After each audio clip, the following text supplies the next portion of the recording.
Good evening, good afternoon, wherever you find yourselves in this weird, wild, wacky world of ours, and welcome to another exciting installment of Darkness in Dublin.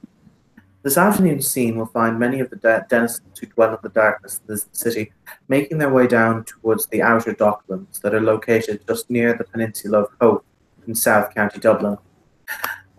The reason that many of them are going is, well, this evening, an illegal establishment known as the Happy Dragon or the Lucky Dragon opens its doors to patrons. What is the Happy Dragon, you may ask? Well, quite simply put, it is a place where pugilism and blood might equal fleeting glories and permanent disfigurements or even the ending of lives, where rich men smile and place coins clinking upon the table over the lives of young men who, frankly, well, they died for our amusement. That was all that they were suited for. As our motley assortments of individuals and personages proceed towards the warehouse, they will immediately notice. Can everyone mute themselves, please? Sorry, I'm just getting weird reverb. Okay.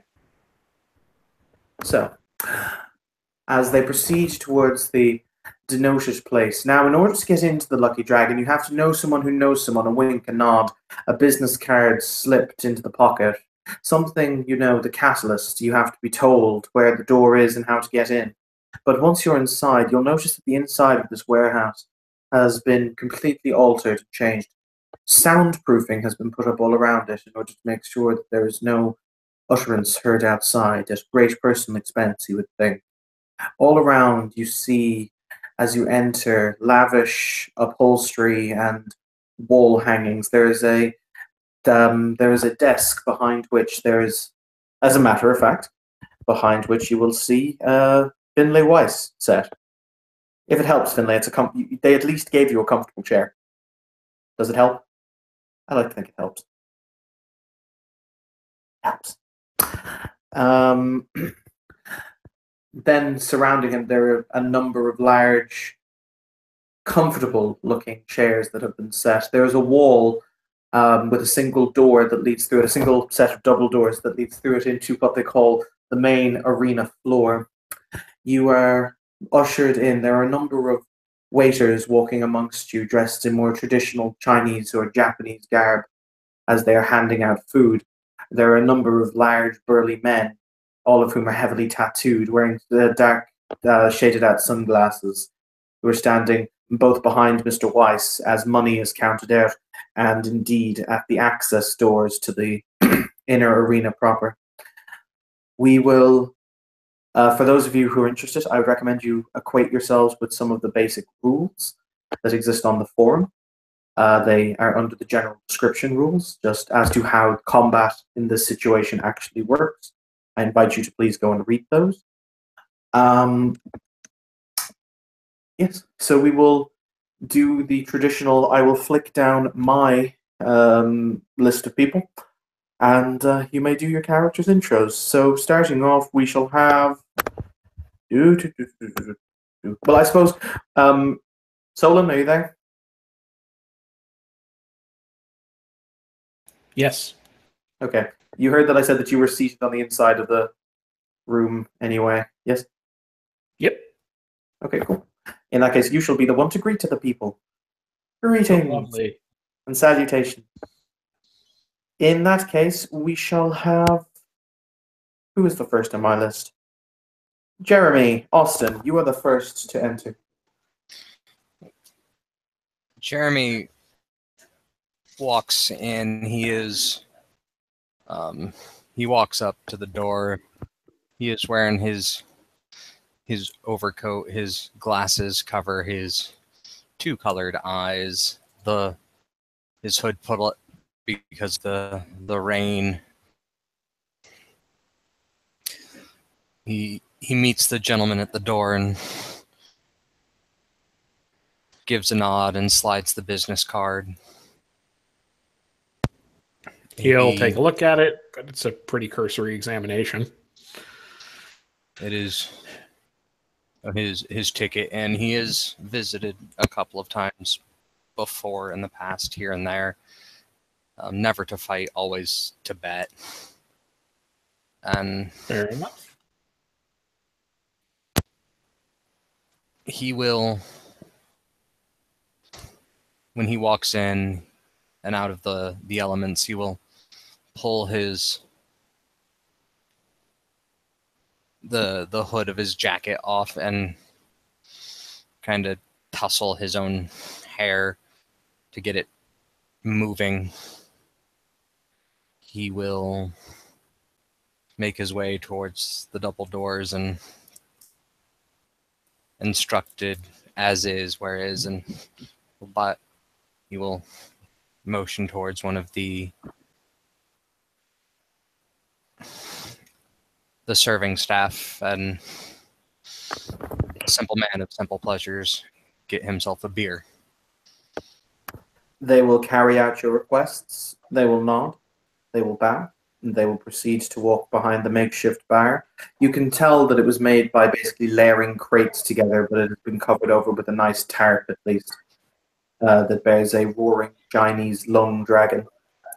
There will be a number of individuals seated in the comfortable chairs. One man in particular is of note to people who are in any way frequent these gatherings or who have any connections to Dublin Underground. Anthony, I will let you do the further introductions of that. Rightio. Remind me. I was out of touch there. Precisely what you need me to describe. Oh, just the NPC you're playing and the cronies and whatever else have you. Okay, give me a moment then, people.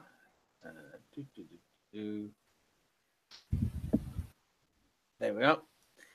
The chap on the screen, assuming it's showing up properly. You'll see him sitting in a darkened area. There's a large wingback, like if you're familiar with what a wingback chair is, he's sitting in quite a high back one. There's several small tables set around him, covered in drinks and food. There's several of the chairs and couches dotted around him with a small entourage, some of whom are like visibly exchanging bets among each other. Some of them are just happy drinking, eating. A few of them are smoking things that you're fairly certain probably aren't legal. And every now and then, one of them tries to entice him this man into a bet. But with a simple wave of his hand, he seems to dismiss them, and they return to the rest of the entourage, looking faintly mollified at having perhaps irritated him in some way. And next on our characters to introduce list, we will have Miss Jewel. You are next.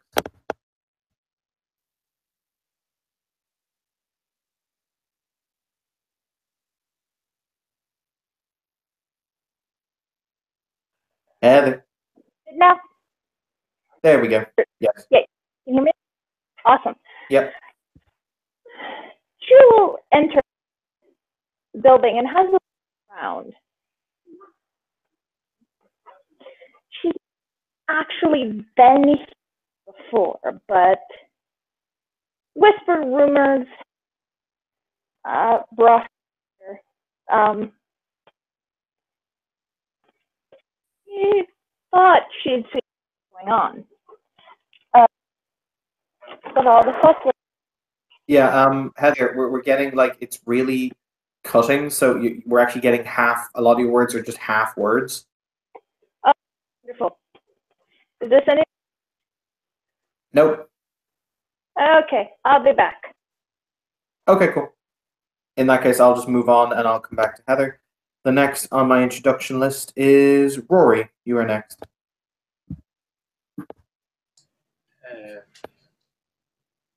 Rory skates up to the warehouse and nimbly hops off. He adjusts his ball cap and just walks in past the doors. Where he looks around for Sideshow, And Sideshow is not in the room present. However, you do notice Mr. Weiss, who you have met previously, and Jewel, who you have met previously. Oh no, we're going to assume Heather has not entered yet. Sorry, continue. he waves to Mr. Weiss and then says, where do you sign up for the fights here? Finley just kind of looks at you like, well, there is a lightweight division. Out of character, I assume that we've got some kind of sign-up sheet. Yeah, there'll be a sign-up sheet. Solon, have you read the little entry I wrote on the forum? I did. I don't have it. I don't have it handy. 1 second. I have the link. 1 sec. Yeah. Here it is. It's in general discussion or announcements. Announcements. General discussion. I just put a link up in the sidebar. Excellent. Okay, yeah, because I can't see it. There we go. Just Okay, it has. news and discussion. I will make clear because, as I say, I wrote this in a bit of a hurry. If the house deems it would be an entertaining fight, the house can waive its entrance fee. But other than that, the entrance fee is paid. If that makes sense. And whose opinion makes a difference for that? Sideshows? Yes, pretty much. Okay. All right. He's going to look and say, okay, there's 4. Do people just get to choose which tier they want to enter? Essentially, As long yes. as they have the money for it? Okay. There's 4 tiers: white, blue, black, and silver. White's the cheapest, costs 1,000 euros to enter, but you can win up to 5,000. Silver's the most expensive. That'd cost you 100,000 to get in, but you could win 250. I've got no money. Well, since Sideshow has seen you, or the boss, I should say, has seen you fight, I'll ask him. Tell you what, but don't count it as a guaranteed until I get back to you. Okay? I'll leave it up to whim of fate. All right. Do you care which bracket you fight in? By the way, I'll leave it up to him. he just kind of grins, like, that might be interesting. Okay. I So will point he'll out probably- I will point out that Sideshow is not currently here. He will arrive. He's en route, but he's not currently. Fair enough. I don't know. I guess one of the middling ones. All right. He jots down a note that someone's interested in doing blue and black, and Sideshow will know who it is. So. All right. A rather attractive young waitress. You assume she appears to be. She could be Vietnamese or Cambodian, maybe. She will walk up and she will wrap her arm around Rory's waist, and she will say, "Hello, handsome. Maybe you and I can go and have a special conversation."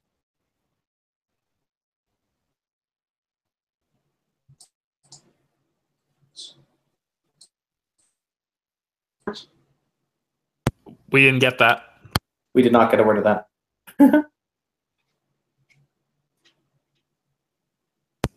Your mic keeps picking up the very tail end of what you're saying. Anyway, I'm going to just move directly on because I've got places to go and people to murder. Okay, Harold, you are up next.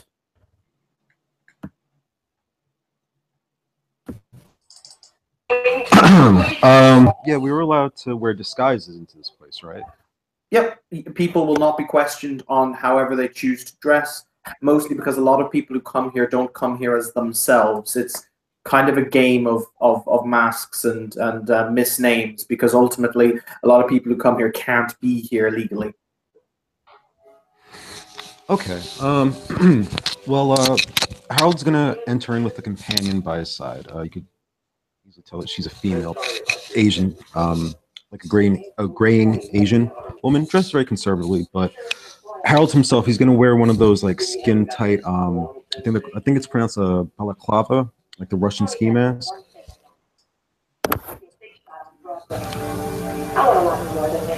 Yeah, what? Okay. Okay. And she's probably gonna have some kind of nondescript ballroom mask to walk in. Yeah, they'll walk in, find some seating, and he'll just scope out the place for a second. Does he at least see maybe where the fighters or the You would definitely etc. And also, the loud noise there that he can do about it because it's like deafeningly loud. Oh, thank you. I think he was asking if he could see where the fighters were or where they signed up. I'm not sure which. Okay, yeah. My apologies. As I said, there is obviously a sign-up booth or a sign-up table where people are currently going up and money is being exchanged hands, etc. So you can assume that that is the area where the fighters would themselves sign up. Oh, there we go. All right, yeah. Is my mic all right now? Yeah, it's much better. As I said, there was just some kind of like really loud TV or something, but it's all good now. Yeah. So he'll just instruct his companion to he'll hand her some business cards and just tell her to make friendly for the moment. But he'll go over and sign up. Okay. What are you signing? Okay. This is a conversation for you and Solon to have. I tell you what, when Bruce is done with this, the next person to intro. Maya, I don't know the name of your vampire, so you will be the next one on my list to do the introduction thing. I will be back in just a couple of moments. I need to go and get something to drink. Continue on. Okay, so if you're heading to the table to sign up, Finley's standing there. He's just literally waiting for people to head in, show them their cards, and from there if they want to sign up. Okay, since I was given a card in order to get in the place, he'll produce his. And is there anything he needs to sign? And I guess we have to make an exchange of money right now, right? Well, he's gonna look at you, and once he checks the card, and okay, it looks valid. Sorry, was someone else saying something? Okay. He's going to basically say, okay, so if you want to fight, there's 4 different tiers. Each has their own entrance fee. It scales up with how much they can win. For the lowest tier, white, it'd be 1,000 euros to get in, and you could win 5,000. Blue is 8,000, and then 15,000. Black is 50,000, then 125,000. Silver is the highest. That's 100,000 euros just to get in, and you could walk out with 250,000. Harold nod. He'll ask him if they take cash. Yeah, it's about the only thing we take here. Good. He smiles. Yeah. Okay. We'll hand him over the euros for the white entry fee. He'll take it. Jot down your name, and he'll have to get your name first. Name or a name. All right, Bauer. Okay, got you signed up for the white sheet. I'm making a note out of character. Boom. All right. Well, I'm assuming they're going to call your name once it gets closer to the fight time. Great. Is there any locker room? Out of character, I'm not sure. So I will have to, if there is, assume my character directs you that way or something. But I guess we'll find that out when Evan gets back. Well, if there is one, he'll go that way. I'll let you move on. There's most. If you're asking, sorry, I was just quickly to get my glass. There is no dressing room. It's all of the champions are inside in the arena. Everyone else who signs up just waits out here until they go in, at which point your name will be called out. Ah, okay. That makes sense. Cool. Okay. Yeah, I'll just go back to my seat then. Awesome. And Maya, you are next. So I will be back in a moment. You can do your introduction.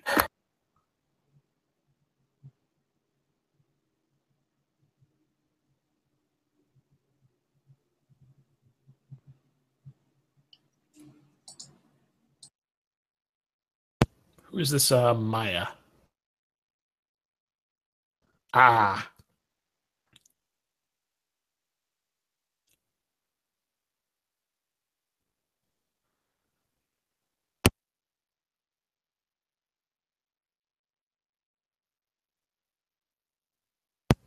Hello, Samaya or Samia? I sent her a message on Facebook. See if she gets it. Okay.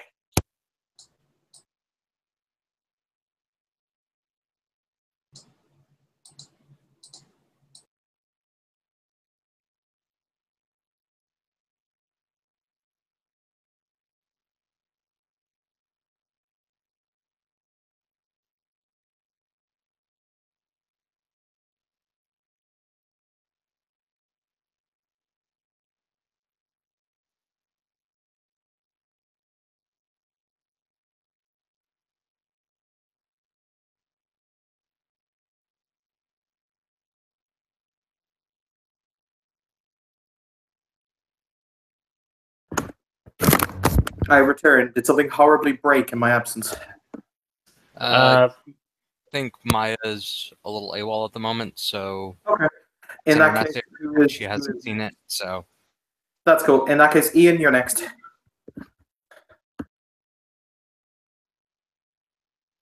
All right, so Tane will head in. Tane is a big feller. He's not huge size, but he's about an inch shy and about a pound short. And he'll show the business card and look around, and head over to sign up and look at the pricing and kind of cringe a bit and. A little bit outside your price range? Yep. Physically, how imposing does your character look? He's about an inch short and about a pound shy of the huge size merit. So a big motherfucker. To borrow from an old Canadian TV show, look up, look way up. He looks at you and goes, not that we're trying to make a habit of this. And this isn't a charity or anything. But if you're interested, I can at least take your name. Sure. Name's Tane. Okay. And you got any clue which one of the brackets you're interested in? I'm sport for anything. Gotcha. I'll write that down. And I'll write that down afterwards. Is this... I should probably ask this, Evan, if you're still there. Yes. One of the few things Finley would actually ask if he could do is, would it be acceptable for him to, if he gets any requests, like, oh, I don't have the money, but I might be an interesting fight, can he check to see if they're supernatural? Is he allowed to do that here, or is that a bad idea? Okay, I'm going to do a prime scan on him then. Or actually prime spirit, so. Okay. Let me try that real fast. Coincidental, so diff 3 plus... Okay, that's going to be diff 5. It's not a rote specifically, so... I recommend willpower. I shall burn one. Maya will not be returning. She has her professor just put up her final. Oh, that's fair. I got one success. Is that enough for a quick flash of whether he's normal or non? Okay. He has something akin to quintessence in him, and B, his aura is, I believe, changelings are rainbows. Rainbows. All dim pretty colors. He's just going to blink a couple times and be like, "Yeah, we'll make a note." Do I get to roll anything on seeing if I know he did something? There are rules for this. Does your character possess a cult? No, it's pertaining yes, to actually, sense yes. magic because it's basically changeling awareness. And In the mage book, you have to actually understand the basics of magic in order to even see if you can sense it. And that's a great thing that I did buy that dot of occult. okay, that's cool and all, but I'm still telling you, as a changeling ST, it's kinning. He can sense that magic. He can sense that something woodgy happened. He won't be able to identify it. That's fair. Perception check, man.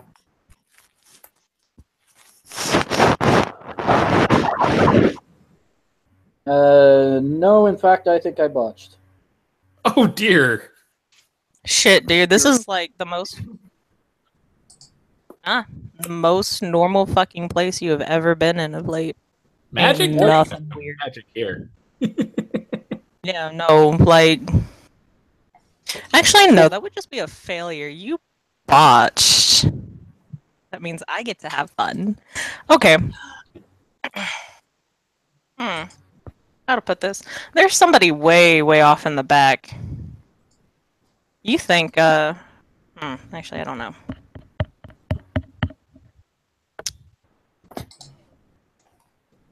Is he Dantean? Oh my god! When somebody botches a roll, you have to make it really, really bad. Should I make it clear? Okay. I was just told that I'm gonna make this really bad and fucked up. So yeah, there's like a Dantean and shit in the back. As a matter of fact, he's kind of standing around by the edge of the ring. And he just having his great little fucking time. Do with that as you wish.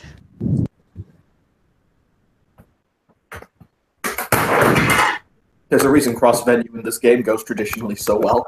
Yeah, y'all wonder why I'm just kind of like, can we not? And everyone's just like, but I want to fuck with the changelings. All the effing with the changelings. Okay, we're just going to quickly move on before Ian has to do Hulk smack a moment. We're now on to Heather. Do you now exist in a way that we can hear you? So,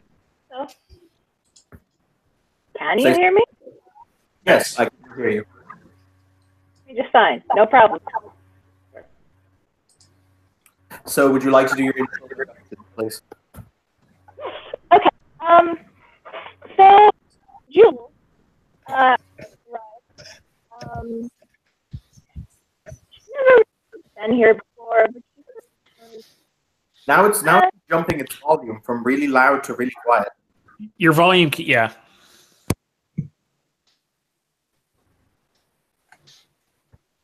and Yep. Heather, dear, I can't understand a word you're saying. really, it's that. It's that bad. It's literally jumping from really, really quiet to really, really loud to really inaudibly quiet. I tell you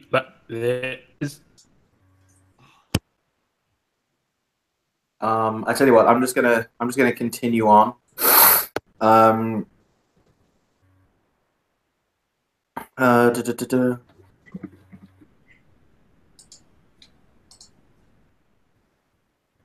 Yeah, no, we appear to be having all the technical difficulties in this hangout. Good God. Let's go. So at this point, the large double doors will open, and a slightly overweight Asian man with a kind of a very, very spruce moustache will walk out, and he will say, "Ladies and gentlemen, competitors, allow me to introduce myself. My name is Ling Zhang Hai. It is a pleasure to make your acquaintance. I will be your referee for this evening. I wish to know if any of you are new, have not competed here before, and require to know the rules." Yes. Very good. You are all guests here of our benefactor.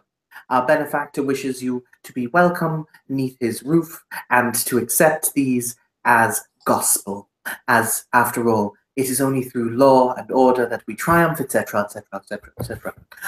Once you have chosen the fight category in which you wish to partake, you will be brought into the arena. You will be placed seated in your general area, in the challenger's area for the individual you wish to fight.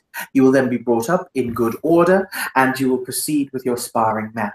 Should you be victorious via knockout, surrender, or other methods of victory, then you will be declared the winner, at which point your bursary purse will be granted to you, and you yourself will take on the mantle of the champion. So, allow me to reiterate. In the event that you are lucky enough for this to occur, there will then be a slight reshuffle as you may need to defend your title against the other incumbents who are currently behind you in the line. Only one person, aka the one holding the title at the end of the evening, will be granted the bursary purse. Are we following me so far?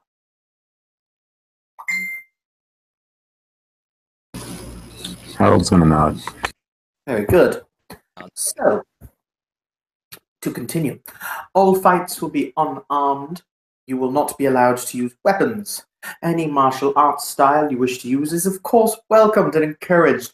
They provide such acrobatic means of dispatching one another. So, all fights will be, as I've said, to incapacitation, surrender, or other methods of declaring an individual is no longer competent or capable of fighting. They happen. Anyone who surrenders will be allowed to leave the ring with their dignity and shattered bones intact. Now then, let me think. Any other rules that I need to go over with you? No, I believe that's it. If you should require me, my name is Ling Zhanwan, as I have said, and I shall be waiting here for you as you all enter. He will then proceed to bow to the room, very, give a little curt bow before he will stand back next to the doors. He'll probably converse with Mr. Weiss, basically looking over the sign-up sheets or whatever else have you.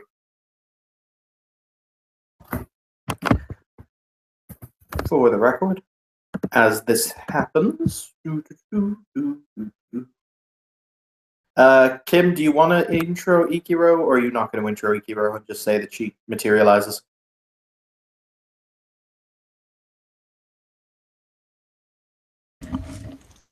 I guess I can say she just materializes and she's just like sitting in the back or something. I don't know.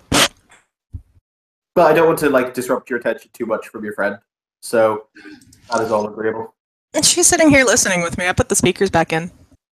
Hello. Okay. Even though she wants hi. to go do a horror movie and chill, but Friend.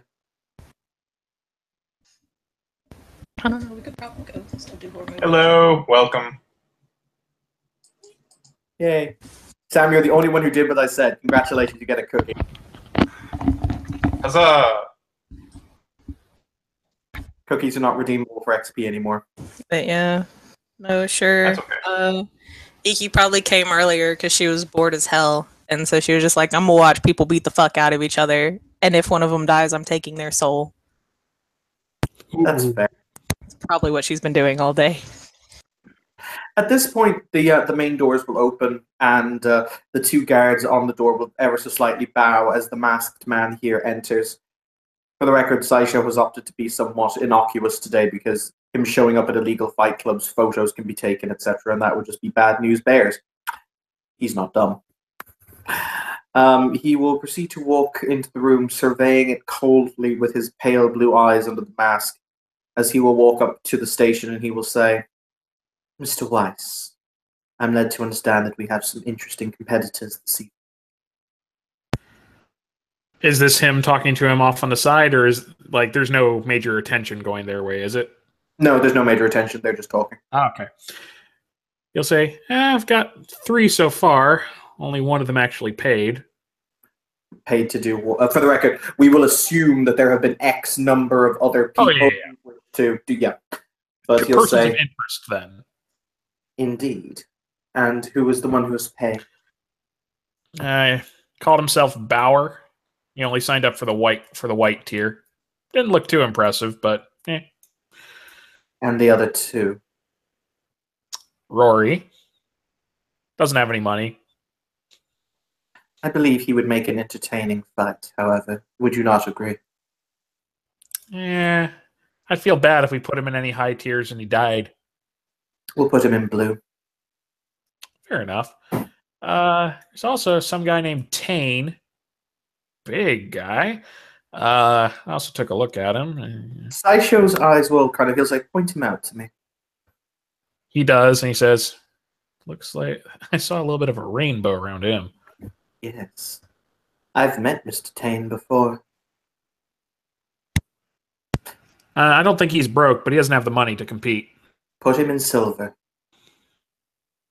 Okay, then. Will do. He'll smile. And he jots that down. I think that my champion will have interesting fun with him. And is Heather coming in again? Heather, do you exist now? Finger guns? Finger guns? No. You really don't, dear. I feel really bad, but it's still fucking up. Is it a built-in microphone, or is it... I mean, I can't really do tech support right now, but...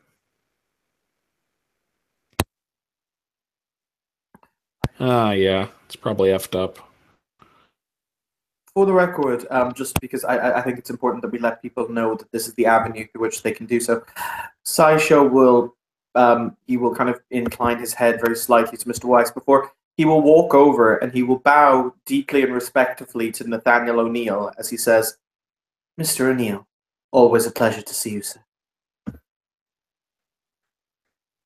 He will not. He won't get out of his chair. He'll just lean forward. Indeed, it's always pleasant to enjoy a good fight. But then again, I do enjoy watching what happens afterwards so much more.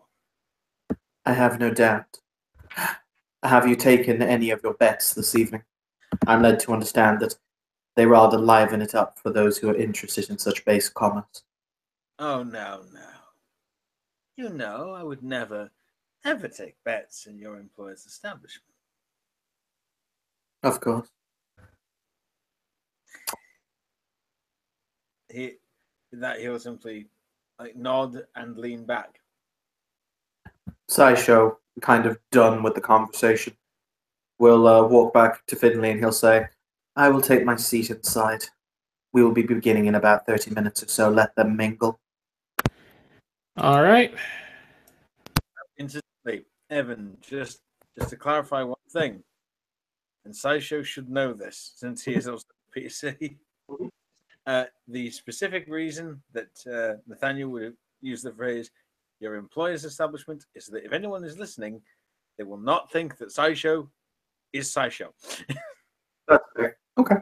So you gentlemen are all left in the main room of this establishment as the waiters and waitresses walk around with trays covered in fine delicacies from the Far East, as well as flutes of champagne and mugs of beer, whatever it is you really desire. And you may interact. Coffee. You have a thermos. You're fine. Yes.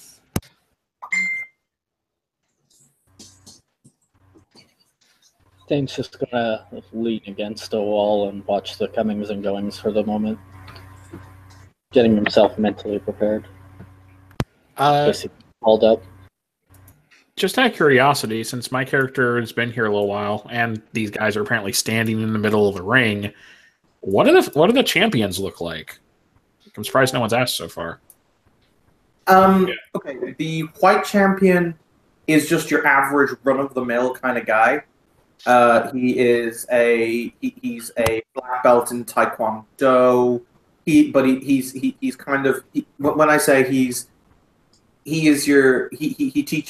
uses most of the proceeds that he gets in order to basically help fund youth groups around the city. So he's actually doing it to be a relatively good Samaritan. The blue champion is slightly more esoteric in the sense that they are I beg your pardon. In the sense that they are more how to describe them. They were former Israeli Secret Service. They use Krav Maga. They basically are more akin to I'll do whatever the fuck I have to win and fight mostly for just simple profit. The black champion is a I'm not going to use the phrase Shaolin monk because that's wrong, but they're an expert practitioner of multiple different types of kung fu. They are kind of body and mind over body types who could do some pretty Jet Li-ish stuff. And the silver champion is a young woman who has beaten every opponent she's ever fought in one move. And it tends to be a relatively spectacular move. As in, I punch your throat and you fall on the ground unconscious kind of levels of impressive. So no one's ever actually had to see her really go all out.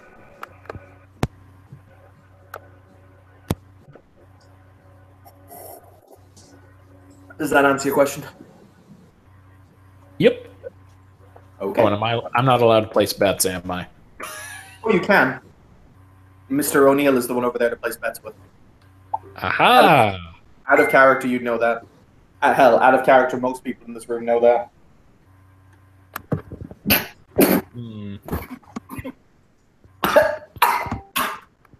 Don't die. We all know that only Kim has that power.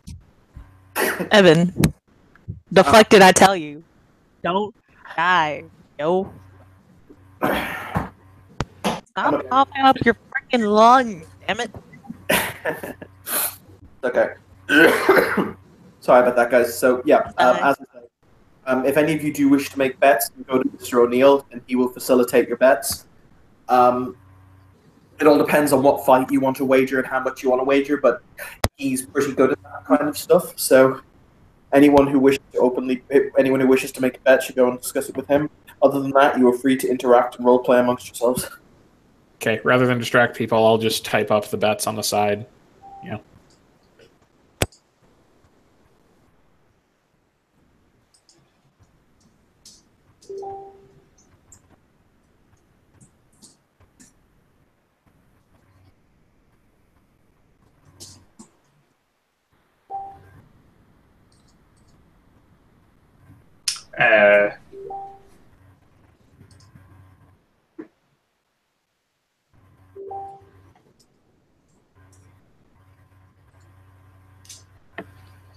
Rory looks with interest at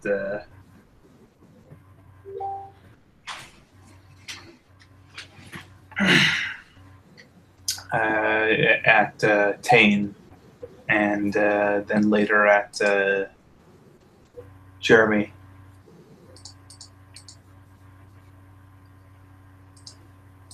He just kind of smiles and just kind of dances.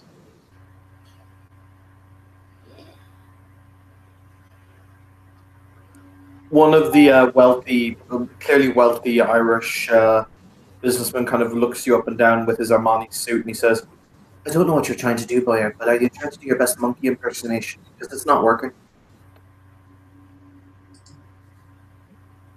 I'm just having fun.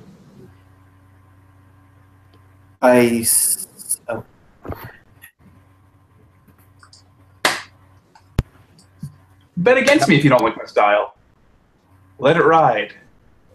O'Neill, €5,000 for Blue to fucking knock his fucking block off.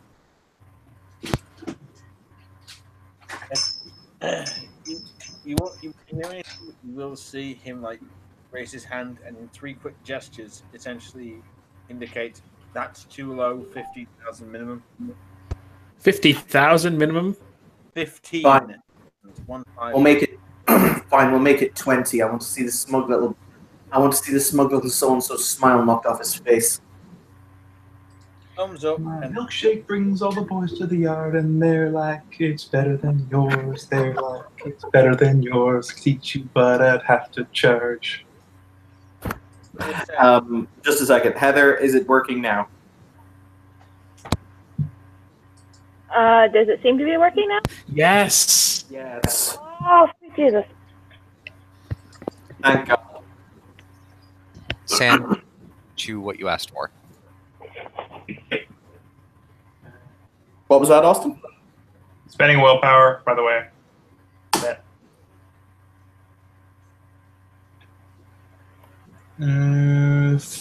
4 successes on my dancing. All right. You successfully managed to caterwaul your way around the room and not look like a jackass. Yep.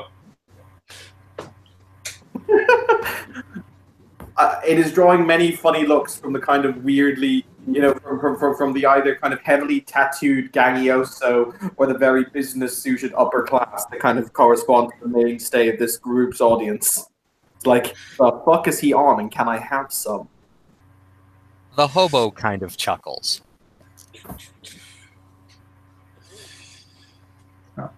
He's pretty good, actually. Just in case I have to go in a hurry. Well, in fact, I will have to go in a hurry.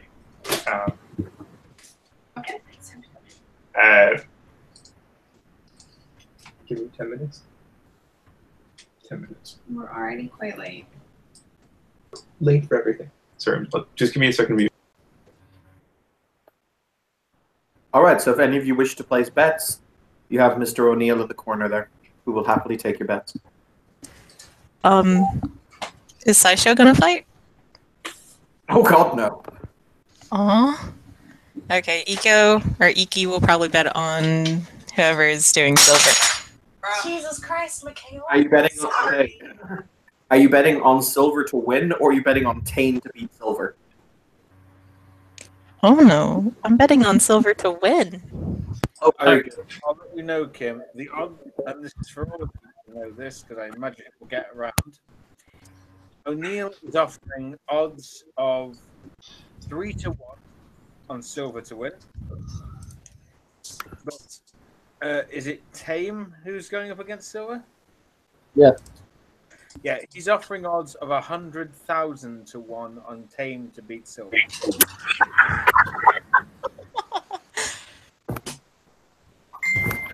Okay, I'll be real. So- I don't do bets or like gambling and shit like that. So I'm gonna put like $2 on Tame. Basically, anyone who puts bet on Tame, he will quietly smile. He will take your money, and he will actually pull out this little red container. It's a collection tin. Someone is breaking up super. Okay, can we all mute ourselves because that was some major background fuckery. Thank you. Yeah. What were you saying, Anthony? I heard something about a red pouch. Yeah. Basically, in the event that anyone wants to put any bet on Tame, given that the bet is 100,000 to 1, because he will explain, Silver's the favorite. Tame is going to lose. He will just explain that as a flat fact. Tame will lose. Then take your money, if you bet, and put it in what is visibly a small charity collection box. It actually has, Evan, what is the Irish equivalent of the NSPCC? The ISPCC. Yeah. For those of you who don't know, that's the Irish Society for the Prevention of Cruelty to Children. Yes. It will literally be an ISPCC collection box into which he will put your bet money and seal it, under the assumption that in no way in 7 hells is he going to have to take money out. So yeah, any bet Tame the people going to the ISPCC. Could we, since you mentioned there are minimums for bets, was that just for that one guy, or are there minimums for each tier? No, there aren't really minimums. It's if he feels like he wants to put a minimum on, he can. Yeah, it's whatever he feels. A, you can afford by the look of you. B, whatever how likely the fight is to go one way or the other, and also just how entertaining it will be. If he thinks the bet is, if he thinks that you are extraordinarily unlikely to win that bet, the minimum could be a single euro cent. If he thinks you're very, very likely to win, it could be 1,000. It's all how he feels in that moment. Okay. Are you keeping track of all the side stuff going on there then? Okay. A bet from an NPC.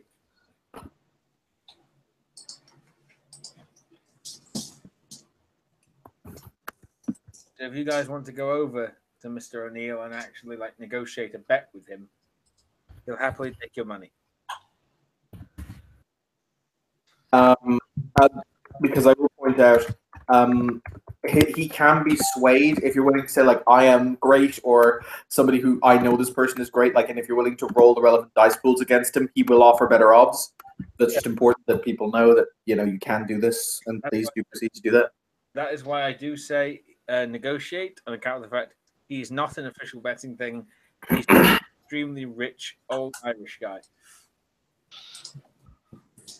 Incidentally, if anyone happens to have a smartphone and decides to look him up, you will see multi-millionaire and crime lord under Google. Nice. Yeah. So revel in that detail. That's why he's in the Fight Club ran by basically Yakuza.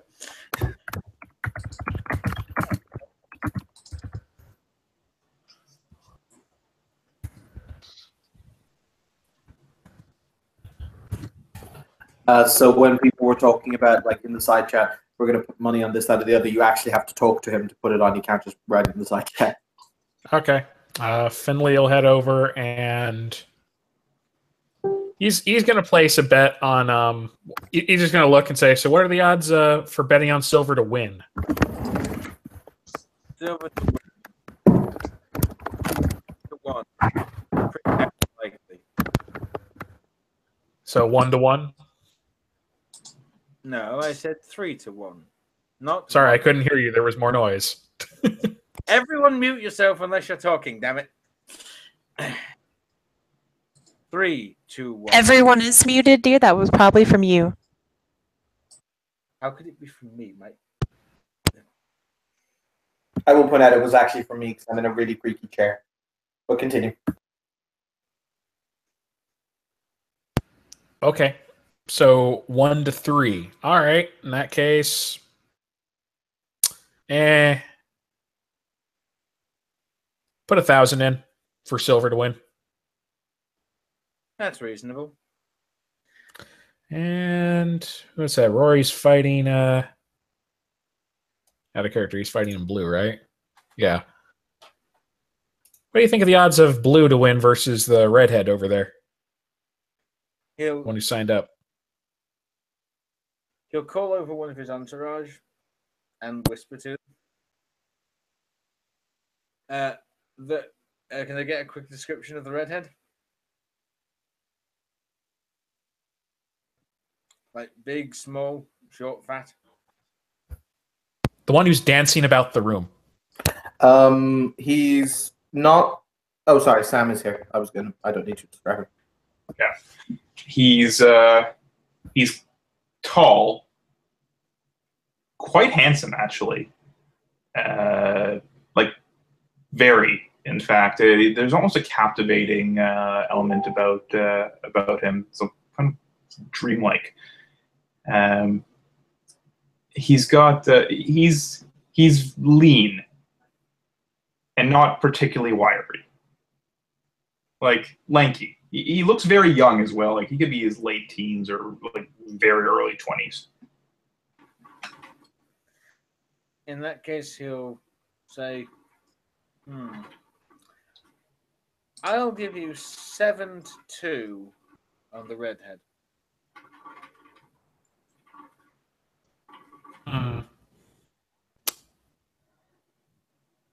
7-2 for the redhead to win?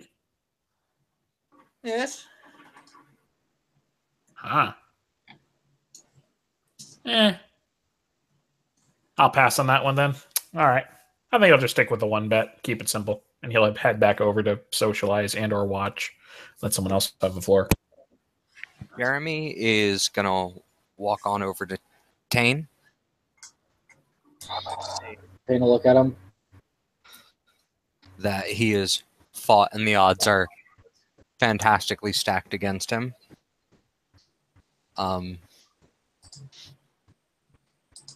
Listen, I just put my last few dollars on you. I don't have a lot of money, but could you promise me that you will fight your best and fight with your heart? I know the road is long and I know it's dangerous. Odds are stacked ever so against you.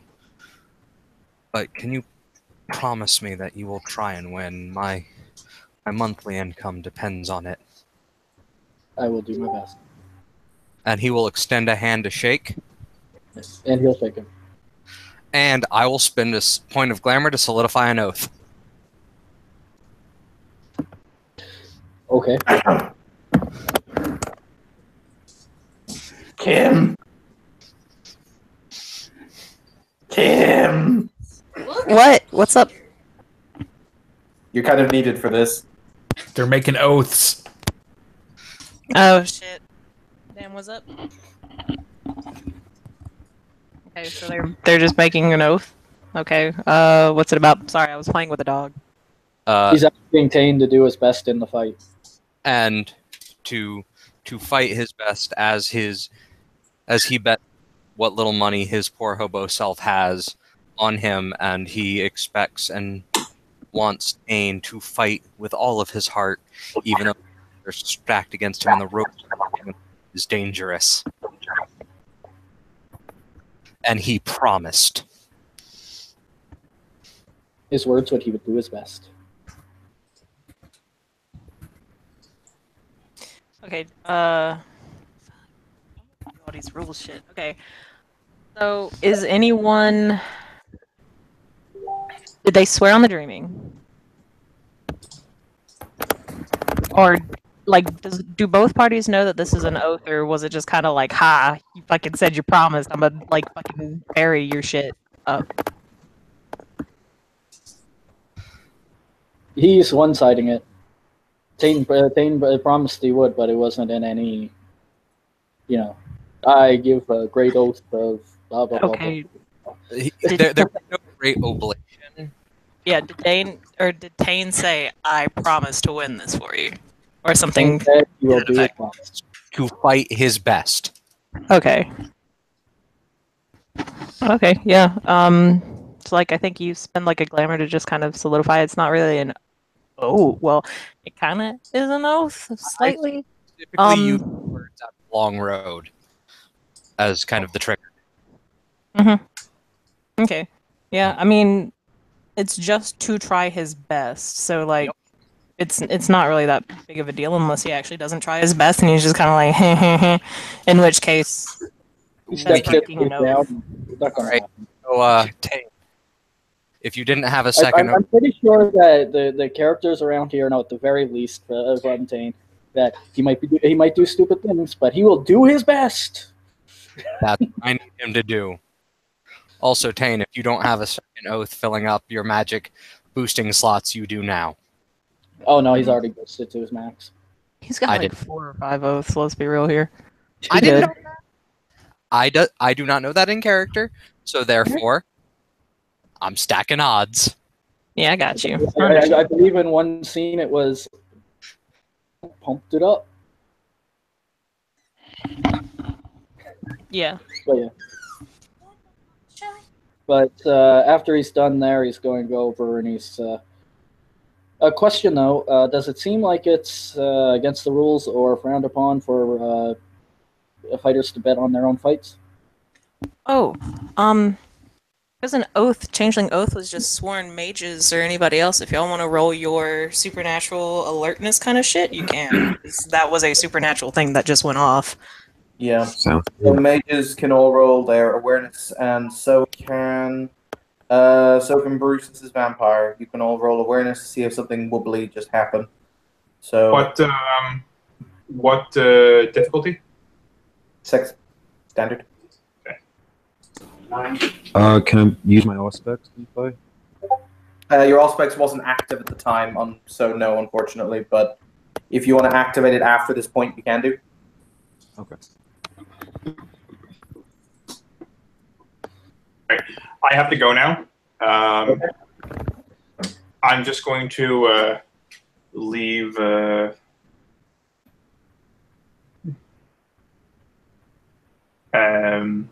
Leave on this note. Evan can narrate my character. He sings tro lo lo lo lo near Tane. He's good singer. Like you know the song, the Russian guy. Yes. Yeah, he goes on for about 30 seconds, 45 seconds. It's not mocking or insulting, or he's not meanly mocking.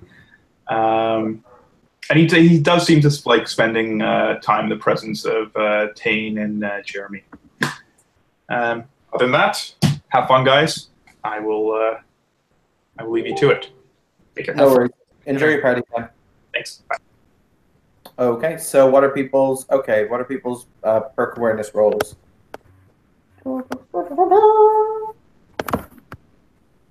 I got a 2. I have Okay. a 3. Okay. 2 successes. Okay. Awesome. For those of you who have the 2 successes, Something supernatural and very weird, as in something you've never felt before, like a tingle down your spine, or one of those weird feelings you get just before you drop off to sleep, just overcame you. For the person who got 3 successes, it was those 2 over there, but you're not exactly sure what they did. Just that it happened. All right, I'll make a note of that for later. Cool. Tin's going to go over to Nathaniel and puts a couple of bets. The 250 on the redhead.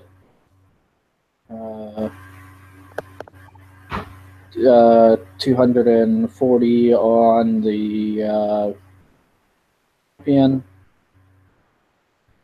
And if he's allowed to, he will put 10 on himself. One of the goons with Nathan will with Nathaniel will smile and say, "It's funny, isn't it, boss? I've never seen a dead man walking quite so vividly as I see him right before my eyes now." That's quite enough.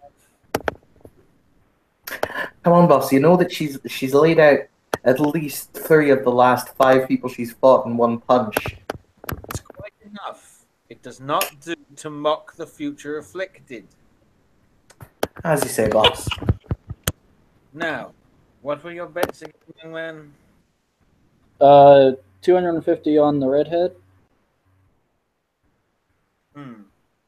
I assume you also want the 7-2. Sorry? I'll give you 7-2. Second fight will be 240 on the blue champion. Just give me a sec. I'm actually writing these down. Oh wait, sorry. It's sorry. The redhead was fighting the blue champion, wasn't it? 240 on the white champion. Okay. And you want 240 euros on the white champion. And 10 on myself, if that's allowed. Well, of course it's allowed. Since odds are, if you bet, you would get to collect. And he'll give the money. Yep. And he'll offer his hand. Who was the 240 on? Sorry? Who was Rory, Rory. the redhead who left, Sam's character. Okay, I'm confused. I was told 250 on a redhead and then 240 on Oh, 240 is on the white champion in the first fight. Okay. Yeah, because he changed it because he realized that the redhead was fighting the blue champion, so he wasn't going to put a bet on both sides.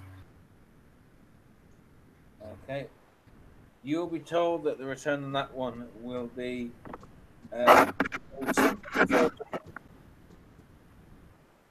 Will be sorry, what?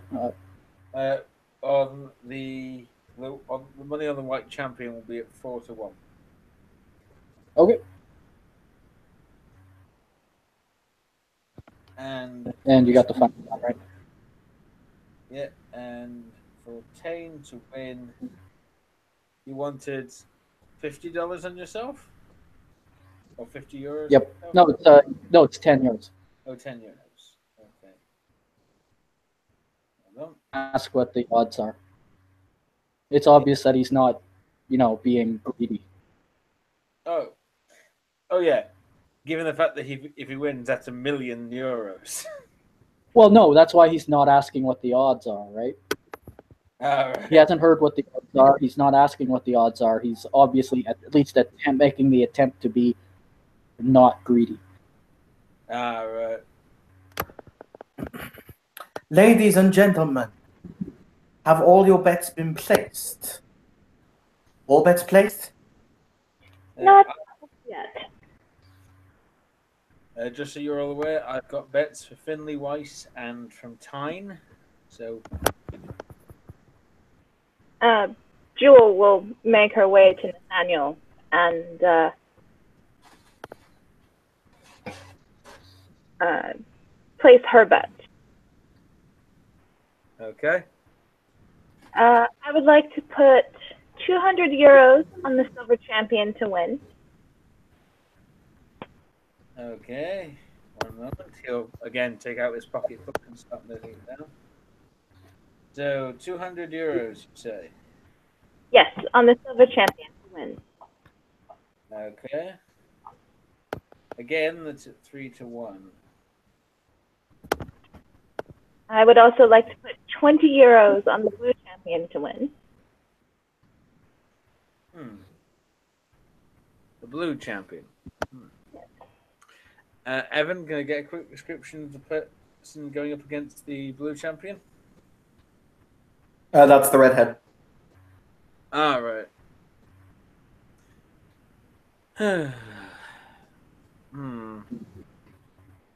Those aren't good odds, my dear. He'll actually warn you. You're only looking at a 2-3 on that one. 3, really? Yeah. It's almost a foregone conclusion, I'm afraid.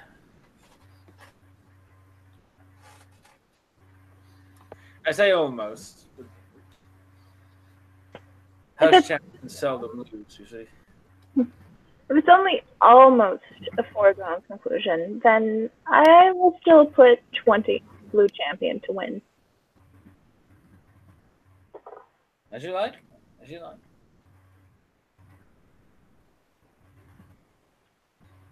And 25 on the white champion. 1 moment. The lady favors the house, it seems.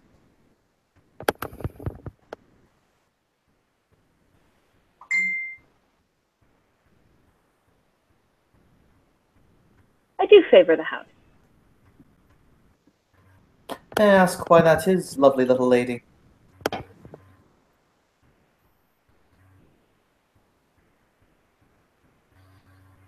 She will stop a moment and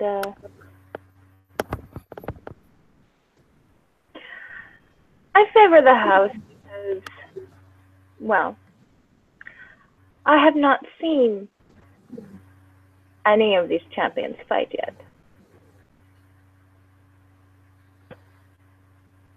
To put a little bit of money down, even if it's a small amount that's lost or gained, seems fair patronage. And, well, the fates tend to smile on those who keep things in balance. True. Very true.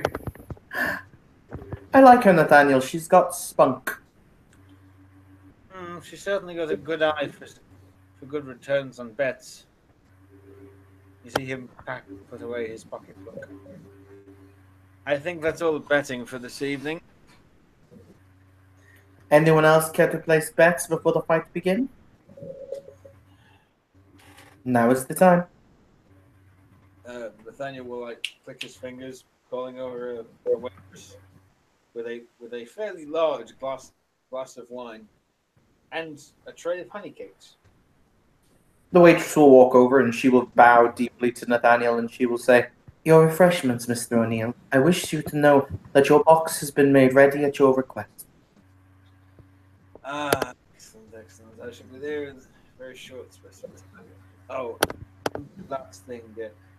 Have you made sure that the usual security measures are in place? Of course, sir. Wouldn't be a repeat of the last time, would we? No, sir. My master deeply regrets any discomfort you may have suffered. Naturally.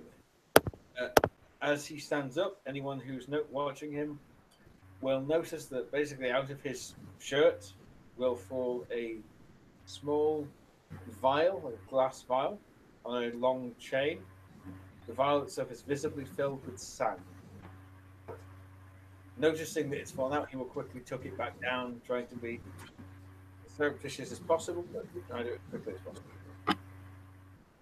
Then taking glass and cakes, he will make his way to his box. The small Asian man will throw open the Ladies and gentlemen, I would like to invite you all to enter, and to the fighters, I would like to wish you all a quick and surreptitious path to Shangri-La.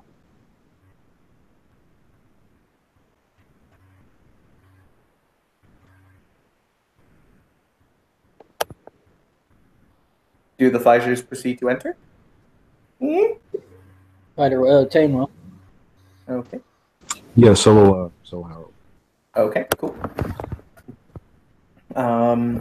As you enter, what you see is it is a circular room, or room that's been built around a circle, where there are basically concentric rows of seating.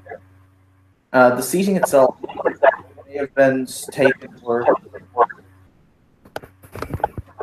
as if it may have been taken from an old cinema theater, perhaps, or something of that nature.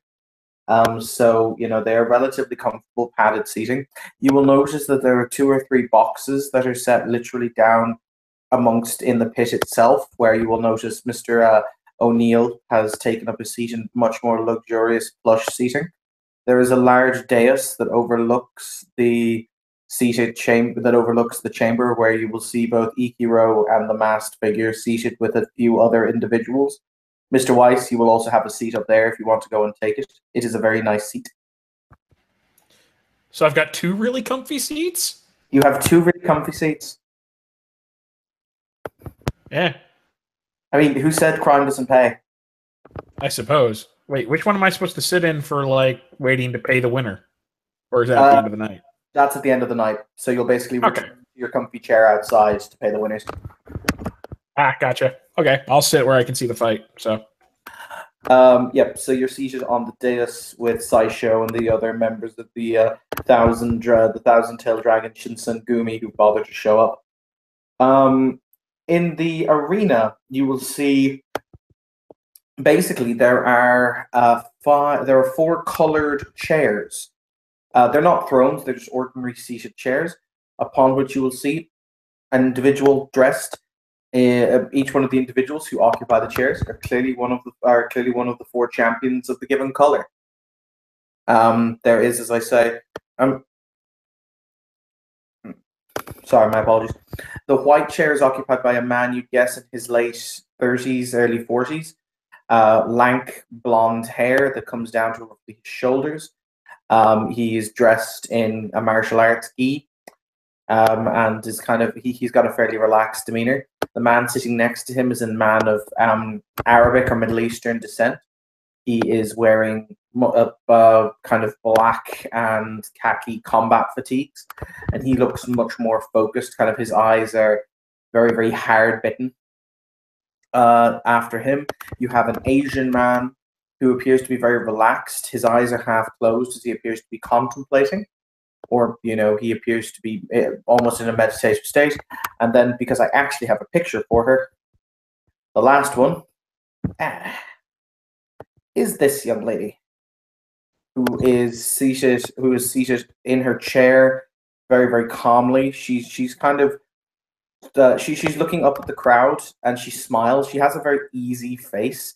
She's quite pretty, and she's the only one who appears to be smiling or actually looking at the crowd in any fashion. So the crowd itself will start to take its seats. They'll start to mull about. They'll talk to each other. There'll be calls. There'll be people greeting one another. The waiters themselves will continue to move amongst them, providing food or drink, or people being located to their seats, etc. As a matter of fact, yes. As a matter of fact, Jewel, you will be offered a seat up in the up with Mr. Weiss and Ichiro if you wish to go and take it. It's a much nicer seat than the one you were originally going to have. She will take it. Okay. You will be offered sake and rice balls while you are there. Delicious sake and delicious rice balls. You will partake in these. Excellent. The small Asian man will stand in the center of the arena, and he will press the microphone to his lips as he says, "Ladies and gentlemen, we would like to thank our honored benefactor for having us here this evening.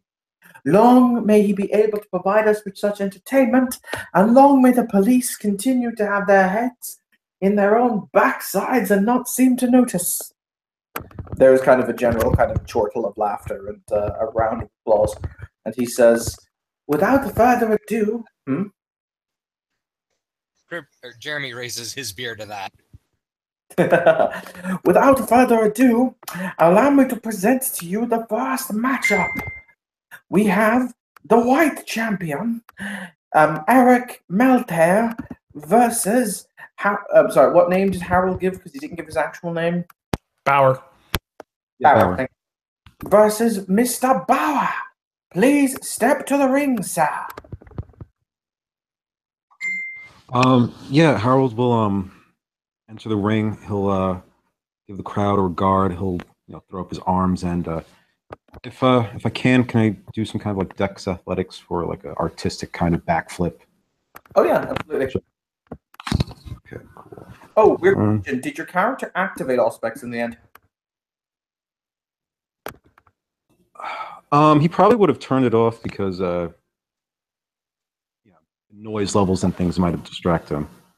That's fair. Okay, so make me a Dex athletics roll to do your backflip.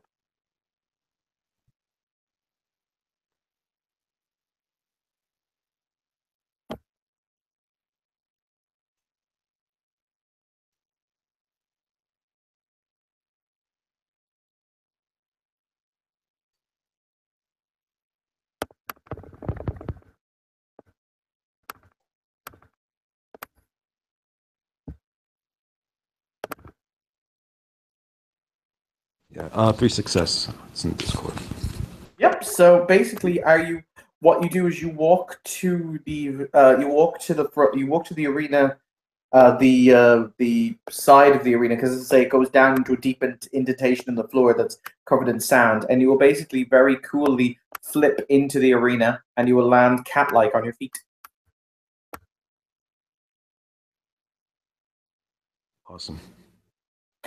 Your opponent will kind of stand from where he's seated, and he will walk into the center or walk to the side of the arena, and he'll brush down the black martial arts gi that he's wearing, and he will kind of he'll incline his head to you respectfully.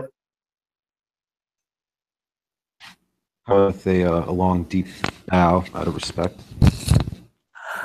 The commentator will say, "Now then, we have protocol here. Protocol is very important. First, bow to one another." Bow. Does that. Okay. Then he will say, "Now then, bow to the honored benefactor." He will denote the dais. Harold will turn and face him and bow. Okay. And he will say, "Offer what prayers you wish to your gods." And then he will take a deep step back, and he will say, "Begin!" And at that point, okay. The initiative thing. All right. At this point, can I blood buff my dex? Yep, you can. Okay. Gotta roll 1 dice.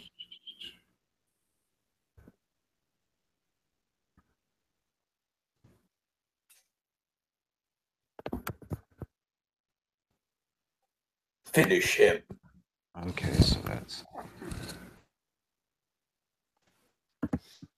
15 is my initiative. I'll put that in the chat.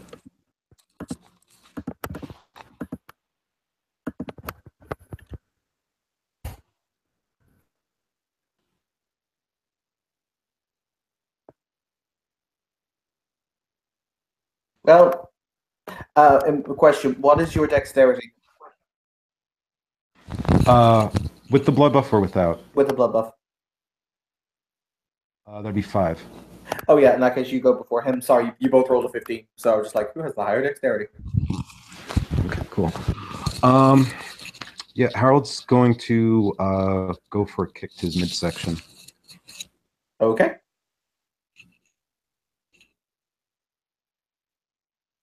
Is there a modified difficulty for a kick or anything? No. Are you actually okay? Because I don't know how Brett does this. Do you use the martial arts maneuvers, or do you not? Because we do in Mage, but I don't know if you do or not. Yeah, well, Vampire has different different combat maneuvers as far as like kick and strike and clinch and things like that. The martial arts really comes up as a specialty. Under Okay. agility. In that case, no. Yeah, no. Just roll your standard attack, diff 6. There won't be a modifier. Okay.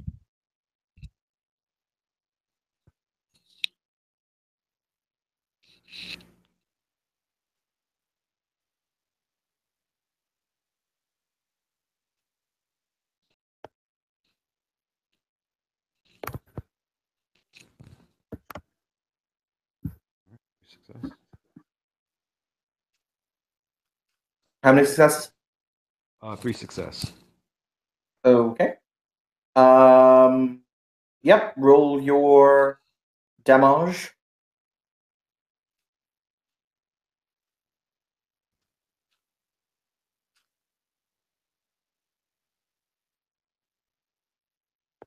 Including 2 success from the hit, right?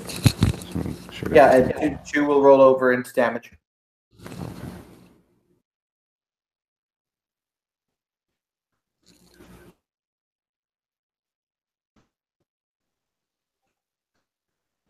Two success.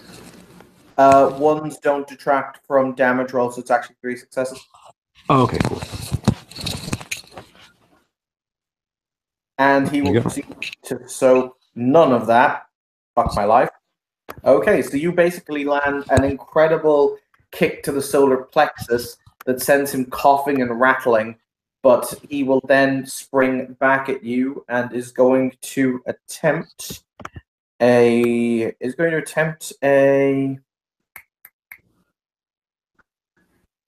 I need to use English. I think it's called a death strike. It's a mage. It's a mage combat maneuver.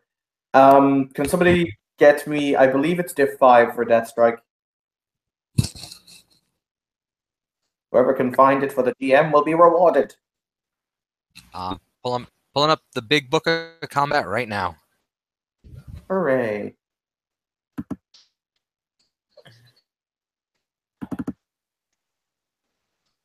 Is it a dough maneuver? No, it's above dough maneuvers. It's a martial arts maneuver. Okay.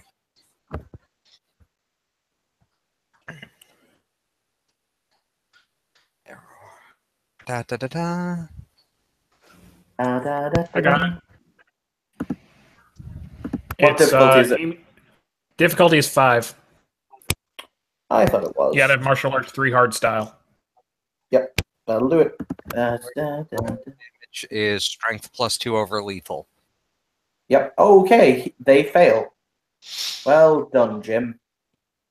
You had one job. One job.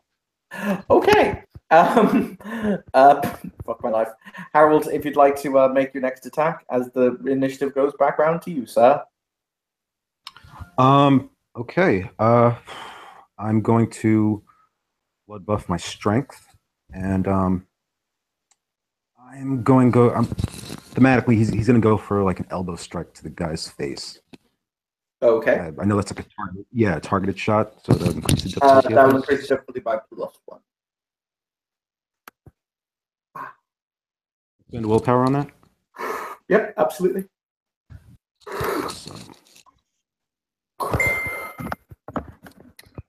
Yawning.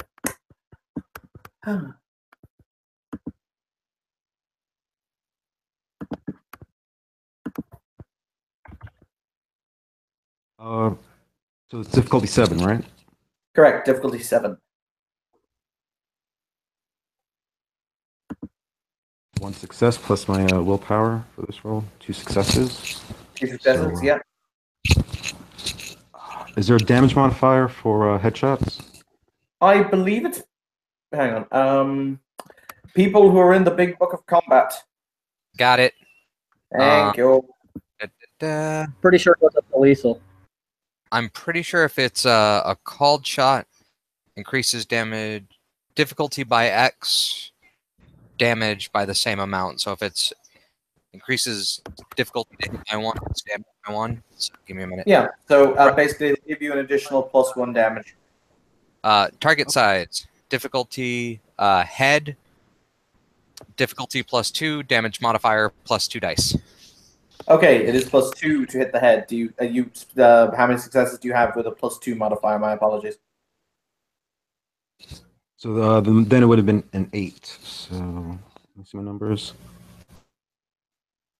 I would have just had the 1 success with my willpower. That's fine, but it'll still give you an extra +2 dice of damage as you punch him in the head.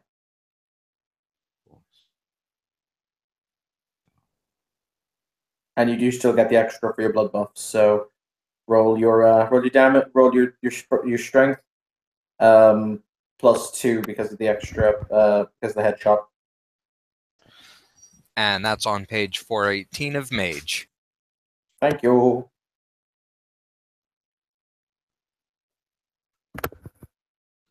Yeah, sorry, I don't know the chain without throwing in the F now, but ones don't count. I see 1, 2, and the 0 is a 10, I believe, or No, that's just denoting that there are 0 successes.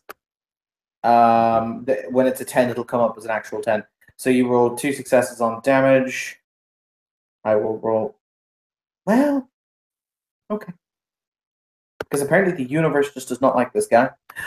You will crack him into the face with your elbow, at which point he's going to spin onto the ground because he has taken 5 bashing. He is going to lift his 2 fingers in surrender. Because he's had the shit kicked out of him. Sorry, continue. Oh no, it's alright. Harold will accept his surrender gracefully, bow to him, and then bow to the audience. In that case, ladies and gentlemen, major upset in the first fight. Allow me to... Sorry, what was the pseudonym used again? Bauer. Bauer. Allow me to introduce you the new white champion, Mr. Bauer. There is a general round of applause. Yay! Yep. Yay. I cheer. He'll give a wave to the crowd, but at this point, he kind of just does not want people looking at him. He just wants to go get his money and leave. Tane and Jewel, assuming Tane lives.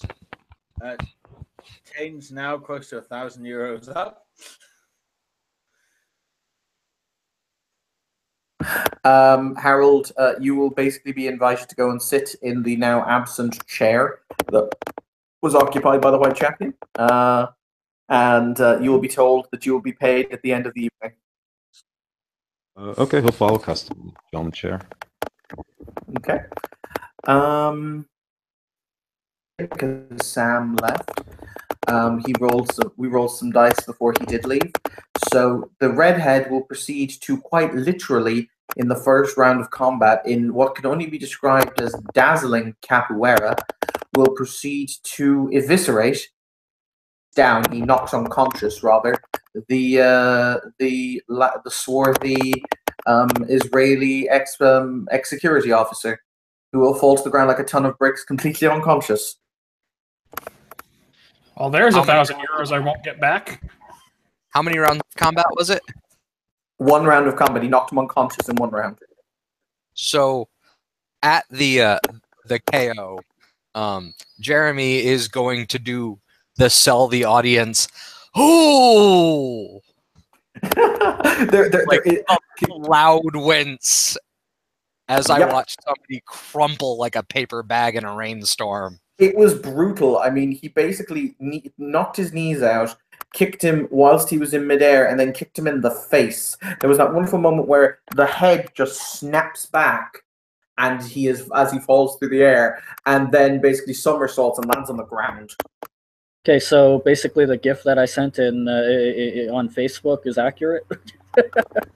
Yes. All right. So yeah, no, there is the very loud, very public. Ooh. Did he die? I think he died. He's not dead. He will wish he was tomorrow. his very unconscious, very bloodied body will need to literally be picked up and hoisted out by two very burly men who will take him to somewhere very dark and very quiet to recover, because God knows that hurt. Oh, and that was Rory that did that? Yes, it was. This is what happens when you bring multiple actions to a non-mage fight or to a non-supernatural fight. You tend to win things. All right. The last one, the announcer will step up again and he'll say, "Ladies and gentlemen, we have a challenger for the Silver Avenger, the Angel of Death made manifest. I would like to welcome the Lamb to the Slaughter, the big man, Mr. Tane." I assume, yeah.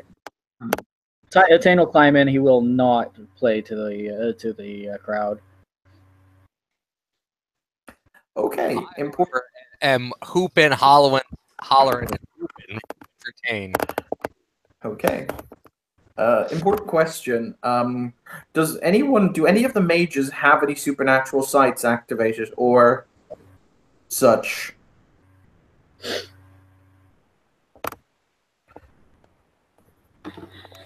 That answers the question. It does not. Actually, hang on. Question. Kim, have you returned yet? That's a no.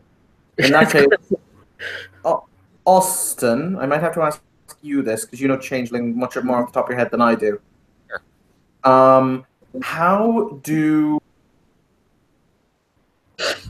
How banal are the Okay, I know vampires are very banal. Are other undead like wraiths equally banal? Depends on how they die, their angst rating, stuff like that. Okay. They are, for the most part, thing is static 7 if it's just kind of normal, but if it's something that is programmed, controlled, still has semblance of, stay-at-home personality, it's average banality, nothing beyond that. Okay. In that case, since sensing banality is passive, this thing has about a solid banality of 9. Alright, so... Pretty damn banal. So a banality 9, just for the heads up, that is someone who has creativity, is a cloud of, has no hope, has no dreams, is essentially dead inside and part of the machine. That is rather perfect. In my skin. These wounds, they will not heal. Oh, I'm now sad because I'm reminded you of Linkin Park is dead. Thanks, so. God damn it. Now I have feel. No, I didn't need feels right now. We didn't need the feels. But she will look at you, Tane, and she'll smile. And she'll say, "This might actually be a challenge."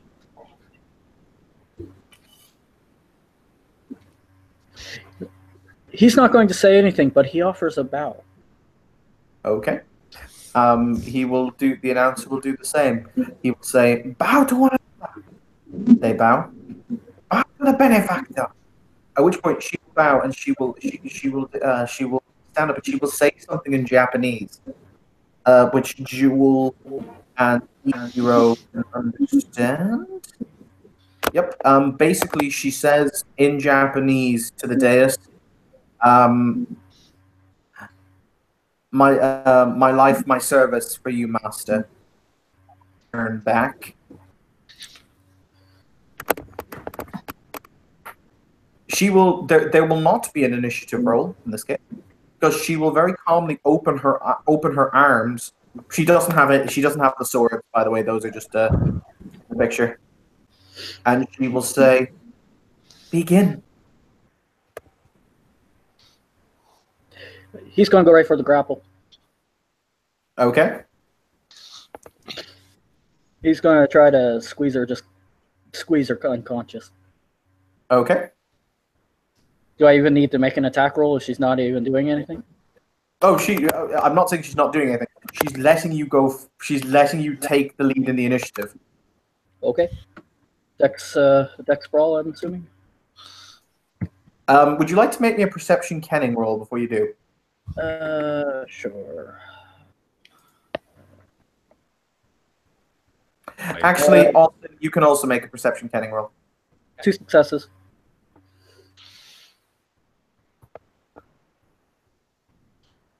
How many successes do you have? I'm pulling up my dice pool. Oh, no, I was asking Ian. 2? Okay. Difficulty? Standard.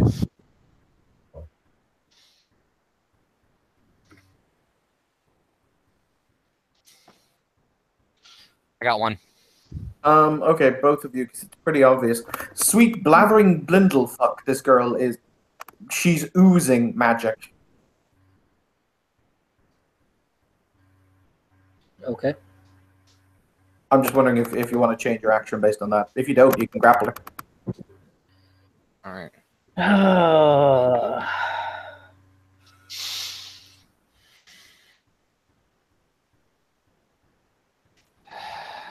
Nah, he'll just attempt a quick knockout.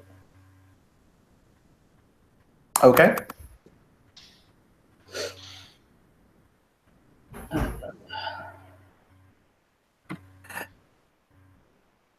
Oh, shoot. Oops. That is 1, 2, 3, 4, 5 successes. Okay. I wish Anthony were here, but Sylvie, I will make do. No, she's rolling to dodge. Dodging. It's a thing.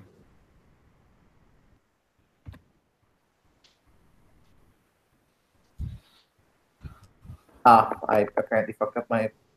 For the record, I love how exact you have to be with this system, and it doesn't like when you're wrong. It's just like, no, you know what, you stupid fuckwit, you will suffer because you were wrong. Give me a second. How many successes did you get, Ian? 5. Awesome.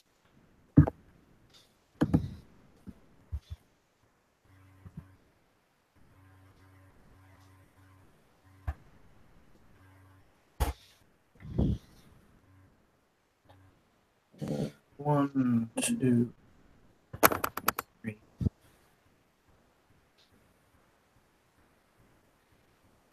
She will very neatly sidestep you. I get no successes at all? Nope. She dodged you. I will point out, snake step. It is a man's best friend.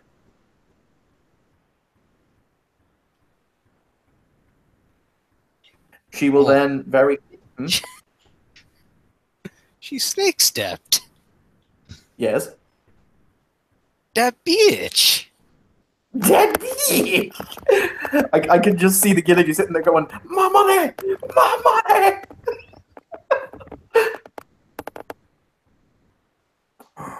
Actually, to be fair, I'll be fair with you guys. I was rolling in the ST room from now on, just so people know that I'm not being that dick and I'm not fluffing. I will roll in the main chat so you guys can all see the rolls, because I'm that kind of nice guy. Okay, so she is now.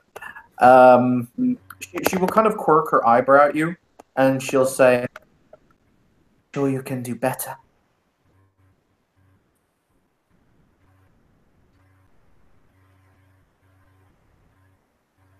She's not attacking you. She's just standing there mocking. Yeah. Thank you.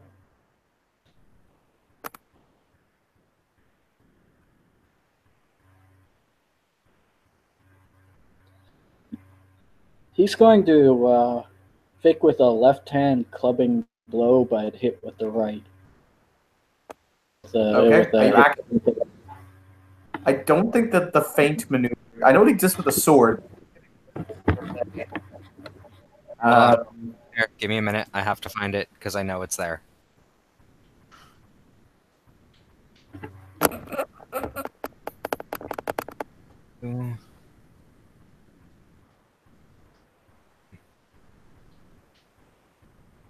I would just like to point out, thank you, Austin, for existing, because the whole that beach thing is just excellent.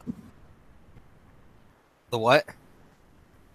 That beach!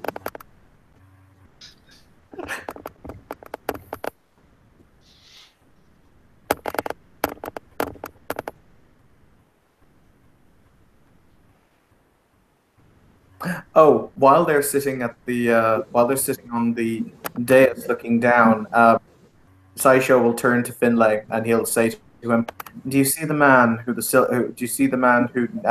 Nanjiko? For the record, Nanjiko is the silver champion's real name. Is fighting." The one with the colors, yeah. He's one of the changelings. More aptly, he's the changeling who threatened my life with his gigantic hammer when last I saw him.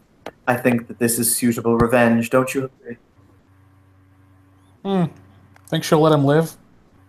We'll see. She might be merciful. She might just take him. She might just take a leg off at the knee. I think Feint might be werewolf. I know that there's a melee maneuver that is feint, but anyway, we'll just go with it. So, Ian, do you want to roll your attack? Sure.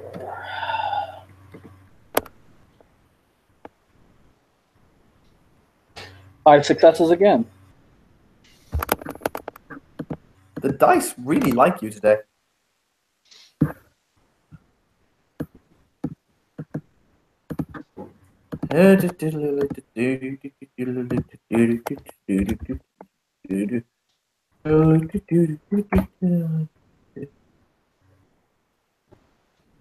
One, two,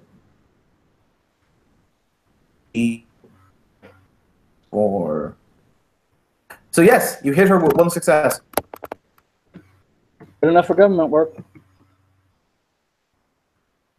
1, 2, 3, 4 successes.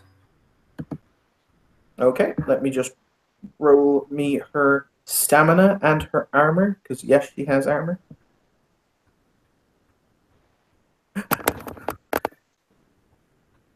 When I say myself and Kim built a monstrosity, we apologize for nothing. By the is she part of the dojo essentially? Yes, she's Saisho's apprentice. She's not a mage, but she is his apprentice, if that makes sense. Yep. 1, 2, 3, 4, 5. So, damn it. She'll kind of, her head snaps back, and then it snaps forward, and she smiles, and she says, "That almost hurt." She'll look at you, and she'll say, "Do you wish me to finish toying with you and end this?" Oh, she talks too much. I'm aiming another blow at her. Okay. That was entirely too much for a free speech. Technically a free speech. Screaming and hollering, knock this bitch out! Yeah, it's only 2 successes this time. Knock these people. You can do it, Nikki.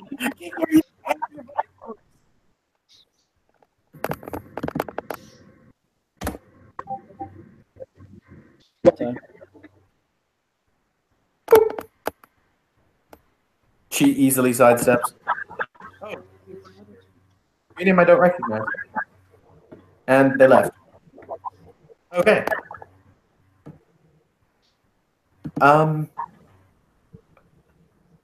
So now she's actually going to get serious.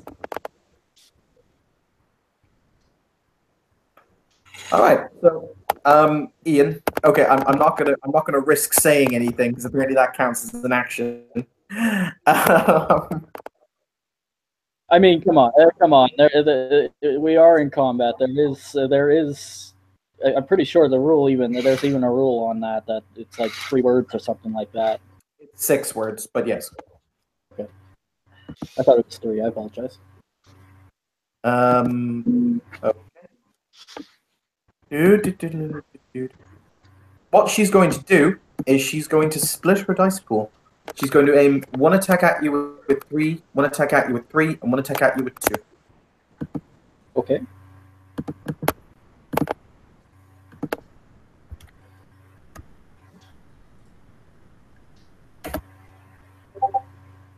That's 3 successes to hit you on the first one, or 2 successes rather. All right. I guess I'll roll my stamina plus my armor. I have to. Okay, I have to roll to actually do damage to you. I just wanted to make sure you weren't going to use the full defensive action or anything.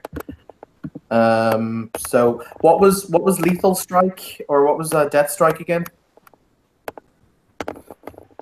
Give me a second. Death strike was. Oh my God, Kim is like she's surrounded by Christmas. Why is she surrounded by Christmas? Strength plus 2 lethal. Okay. I'm surrounded by Christmas because I'm in my living room right now. Michaela wanted to do horror movies and chill. And also there's a cat. That's right. It's diff 5 damage, strength plus 2 over lethal. I already said that. Okay. Sorry, I just had to go back to Discord. Okay, the strength was 2 lethal. And it was difficulty 5. So that's going to be a total of 1 rollover. It's going to be 4 plus 2 plus 1, which is going to be 6. Oh, it's our 4. 2, 6 plus 1 is 7. I can use math today. 1, 2, 3, 4. 4 lethal. And I'll soak all 4. No, you don't. Changelings outside of there. Except I have armor. Except I have armor. How do you have armor? Granite skin. Not out. Is that non-chimerical? Granite skin is always. Really? Cool. It's a badass merit. Yep. Awesome. In that case, she still has the 2 more attempts to do the 2-punch thing.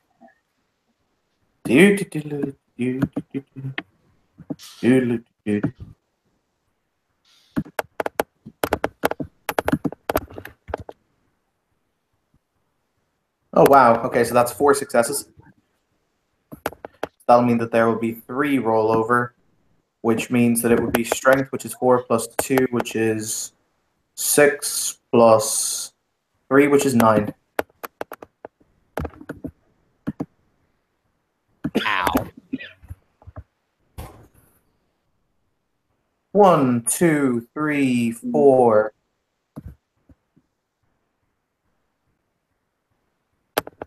4 lethals. And I'll soak 2 of them. Okay, cool. And the last one will be 2.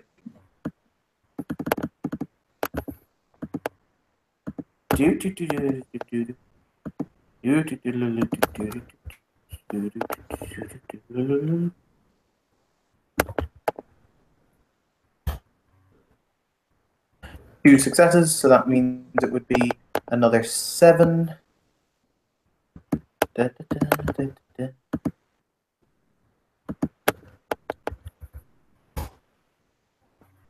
One, 2, 3, 4. Another 4 lethal.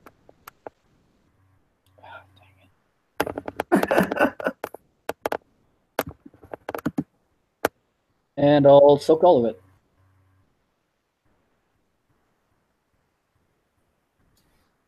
Damn. And he is going to is she really close to him now? Yes. And he's going to grapple her. Okay. Is it extra strength plus brawl to grapple? It's still Dex, and then it's Strength once to do clinches, basically. Hold on one second. I have grapple up. Big Book of Combat. Right? Holy crap, Kim! There were 3 cats in the frame. Right, Holy crap!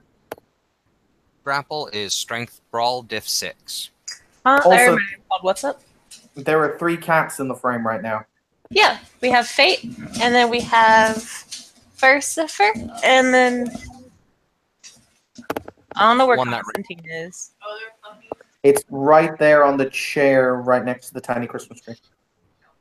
1, 2. Yes. Putting grapple Oh, in the that's chat. actually Versifer. 3 successes to grappler. Hello. But yes. 4 cats. Beautiful. Is it Strength plus? Is it Strength plus combat ability roll? Okay. She's going to let you grapple her. All right, so it's go straight to damage then. Is that how this works? In theory, you have to I roll. usually play a grappler, so Okay, so when you control the grapple, she's also not going to contest the control of the grapple.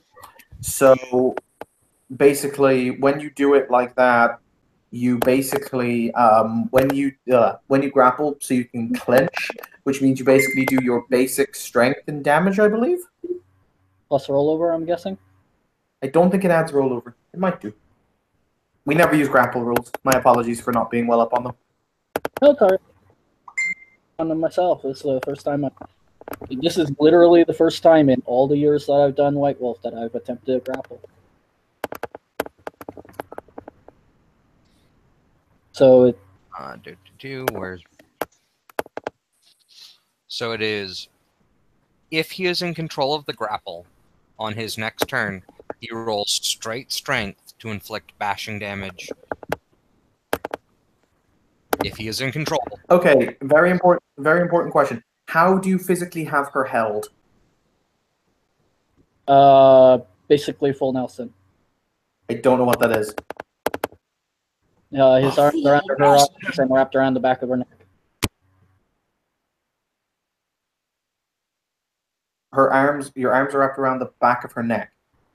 Imagine, basically, imagine if someone has their arms poised above them, like reaching up towards the ceiling, and you were to reach your arms under their armpits and then lock your hands behind the back of their skull. Excellent. Okay. In that case, you hear. I'm grabbing her edge. In that case, you hear her say into your chest, "Oh, so this means I don't have to play nice anymore." Well, she'd be facing away from you. Oh, okay. Oh, I see. I see what You're you grabbing them from behind. Yeah. There we go. Of a full Nelson. Thank you. This is helpful. Oh, okay. That's fine. In that case, what she's going to do is she's basically going to... How do I describe this? What's the best way to describe this? She's going to smile and she's going to say, as I said, in that case, I guess I don't have to go easy on you. And she is going to kick up off the ground and is going to basically plant her feet into your chest and attempt to control the grapple. So it's contested strength then. So I am going to post grapple to get control of grapple. Those are rules I'm putting inside chat now. Hooray!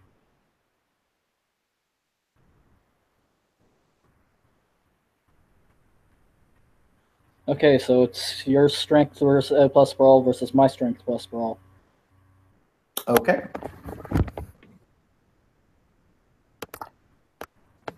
If it helps, from her perspective, you're doing much better against her than most other people have.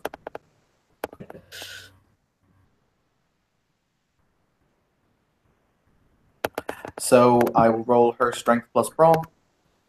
La la la la. La la la la la. La la la la la la. La la la la. That would be 1, 2, 2 successes. Against 1, 2, 3, 4, 5, 3 successes. Okay. Ian, your character will botch. What? Yep. This lady has an entropy effect on her. She can basically opt to deduce your successes by an amount of a pool she has separately. She's buying off your successes. But as long as he has any successes at all, that's not a botch. Okay. The way it works is because of how entropy works, she's essentially making it so your successes never existed.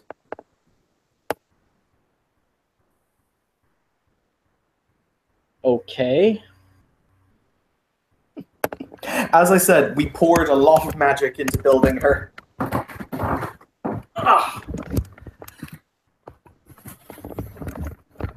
There's a sheet and everything. So, she will basically, in that... Captain Kenning. Don't I get a counter magic attempt on that for? Isn't there some kind of a counter magic attempt for this? In theory, there is. Roll me your intelligence occult. Intelligence occult. Okay. Wow. And yes, to answer your question, Austin, you can get a Kenning run if you really want. If you want one. It's 2 successes. In that case, I need to check up the rules on magic. I got 4 on that perception Kenning. Oh yeah, so magic just kicked off. Bitch! Yes, bitch! I need to check up the rules on counterspelling. It's in the mage book. Yeah, it's 530 something, I think. Once again, I will reward with cookies whoever presents me the page. 1 second. That's not the page. It's not the page. What the hell is that damn chart? I know, it's one of those really weird, kind of hard to find things that's in the very back of the book.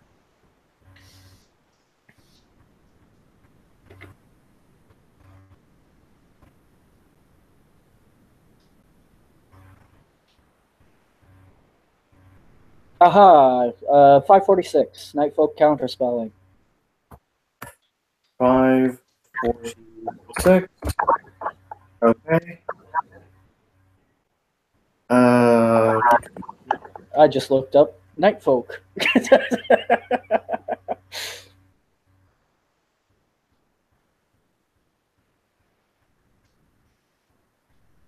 Okay, optional.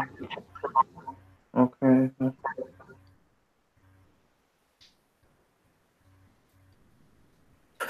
My apologies.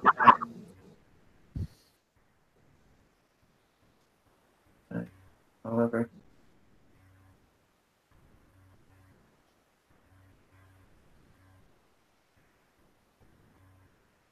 Okay. In that case, you can roll your wits plus occult in an attempt to do something about it. And yeah, I take it that your glamour is higher, or your wits plus occult pool is 3. Yes. My wits plus occult is actually a little bit better than that. It's 4. I beg your pardon? It's 4. Okay, cool. Then why? 4 successes. This bitch. I got a 7, 8, 9, and 10. Okay, you will reduce the effect of her. You will reduce the effect of her spell by 4, which means she has 4 less banked successes. Okay. Which means what in this case? She has 4 less banked successes in her exploding pool of curses. So basically, I will tell you now. I know the number of her pool. She will still have more than enough to cause you to fail your roll. Yeah. I'm involved in this shit. Cause this bitch. You can enter the initiative if you'd like at the beginning of the next initiative round. Okay. With all Yeah. the magic flowing around, can I make an awareness roll to see what the hell people are doing? You can. You will also That you will also notice that whatchamacallem, you will also notice that Sideshow's eyes are closed and he's mumbling something under his mask.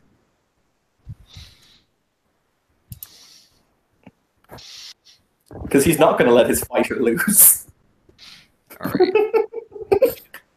Kim, we're having politics again. I apologize for nothing. Yep, all of the mages can make perception alert rolls. Or perception awareness, rather. I always get alertness and awareness mixed up. I got one success on that roll. I would like to activate Prime Sight. Okay. And I said you could go. Okay. Actually, yeah, no, that does raise the point. As she spins away from Tane, we're actually going to have to go into proper initiative, as in we're going to have to roll initiative and such. My question is, actually, I have to ask this question because counter magic affects the magic that's directly affecting a creature at that exact moment. So wouldn't that actually cancel out her attempt for this turn to cause me to botch? No, you would eliminate as many successes from her attempt to do so as successes, at which point she would just add more successes. But is it not countering the directly targeted magical effect on the person at that moment? Because I can't affect something that's she's not prepared. It has to be when it's directly targeting me. That's what I just said. Yeah, so wouldn't that counter the exact? So doesn't she spend her turn choosing use her magic to choose the number that she's canceling? And yes, then but my point is I'm throwing 10 successes. Understand it. I'm not. Oh yeah, no, 100%. I'm not angry or frustrated. My point is I don't have to elect to tell you how many successes I was throwing into the effect of what she was doing. For the record, I was throwing 10 successes into the effect, thinking you would probably end up trying to counterspell it. So I put in far more than I needed. Fair enough. Just wanted to clarify that. And to answer my mage's questions, for the record, entropy is one hell of a sphere. People need to invest in entropy. Just to make a suggestion, I don't know if this would be amenable to anyone, but since the combat is between literally two characters, or well, one character, one NPC, rather than get too worried about initiative, would it be possible that everyone just agrees anyone else interfering does their shit before the two actually do their combat rolls? Would that be fair? That's fair. To simplify it? But just on a side note, Evan, I am understanding that correctly, though, right? Yes, you are understanding that correctly. Yeah. Okay. Sure, I understood the counter magicking properly as well. I'm sorry, guys. I stepped away for a second. Is there something about rolls having to be done? Basically, some magical stuff in the is kicking off, and people were rolling perception awareness to see if they can ascertain what was happening. Oh, okay. Could you make that roll? By all means, you can. Sorry. So, how many successes did you get, Solon, on your perception awareness? I think 2. Let me check. Okay. You know something weird and magical is going on, but you've got no idea what it is. Yeah, I got one success. But yeah, either way. And who was kicking on Prime side? That was me. Did you successfully kick on the Prime side? I got one success. Would you like to continue that casting? Yes. Okay, cool. Make your second roll.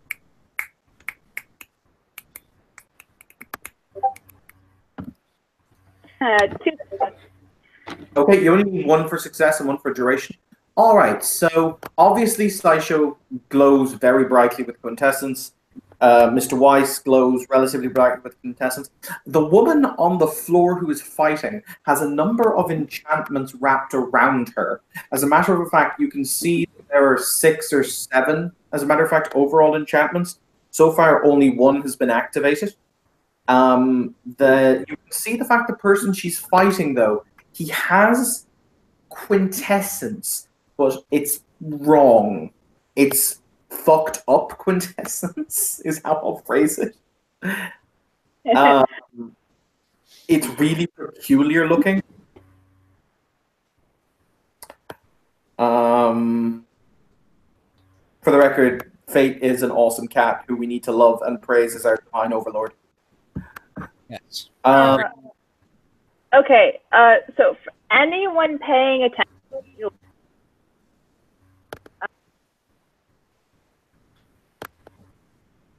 Her microphone was going so well until it didn't.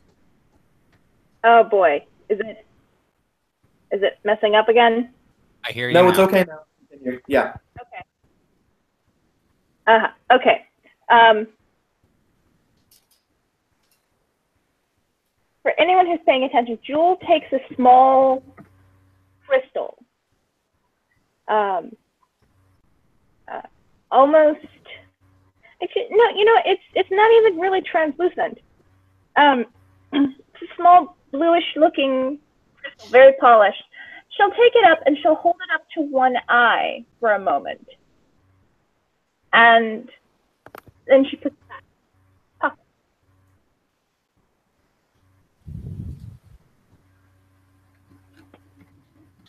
Okay. All right. So now we've done that. Austin, what are you doing to try and interfere with the proceedings?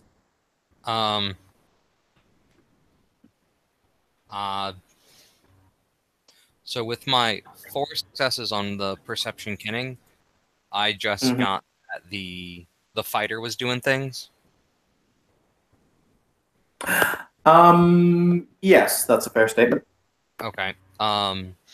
Magic has since happened. Can I get another perception kenning? Yeah, you can. All right. Hold on.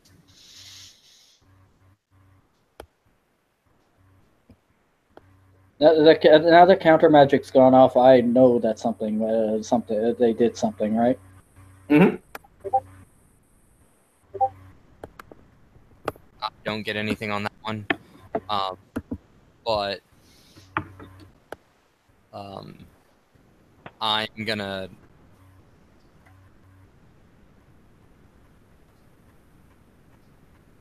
I'm gonna stay at the ready. To Nightfolk counter magic any more magic she throws at this fight. You can't. That's not how it works. Nightfall counter magic can only be used if it directly targets you.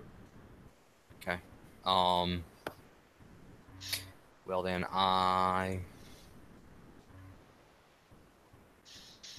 It's a sort of innate counter magic for those who don't have a counter magic, and it's actually technically an optional rule.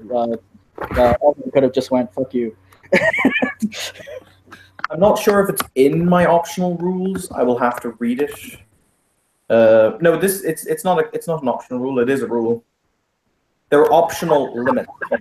Oh, okay. Okay.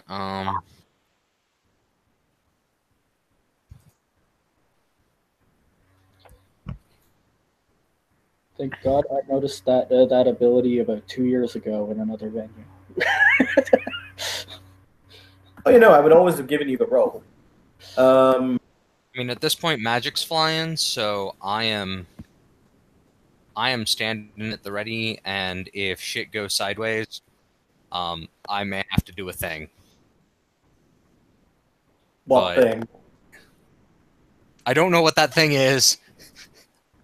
I mean, because you've got poor Kim. Look at poor Kim sitting there with her giant fluffy cat and thinking about the dreams that she had of keeping a nice, maintained sheet are just falling from her hands.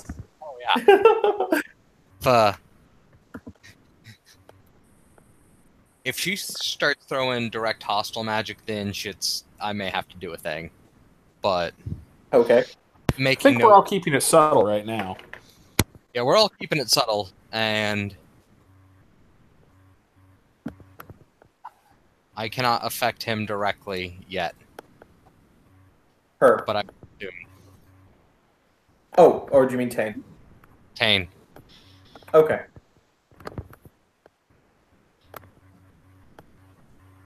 Awesome. Okay, so in that case, it will. Tane, it is your turn. You said it was going to proper initiative now, right? Yeah, we should probably do the proper initiative thing. Do we? Okay. I think it's just a matter of proper initiative between her and Tane. Okay. Yeah. Yeah, she's probably going first. I cannot apparently roll today. Evan is made of tired and pain, so do forgive him. Hashtag roll 1d10. Yes, she is going first. Yeah, that. I was expecting that. I was expecting that from the get-go. That's entire. What page were the martial arts maneuvers on again, please, Austin?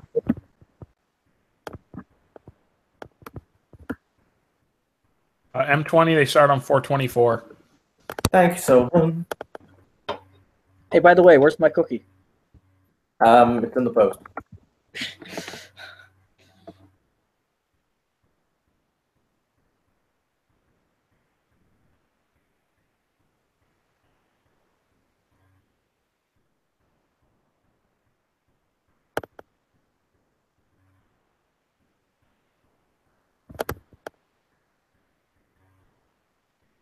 Okay. She will assume a martial arts stance again, and she is going to, for this action, and yes, I have used the phrase "this action," she's going to snap kick him in the face.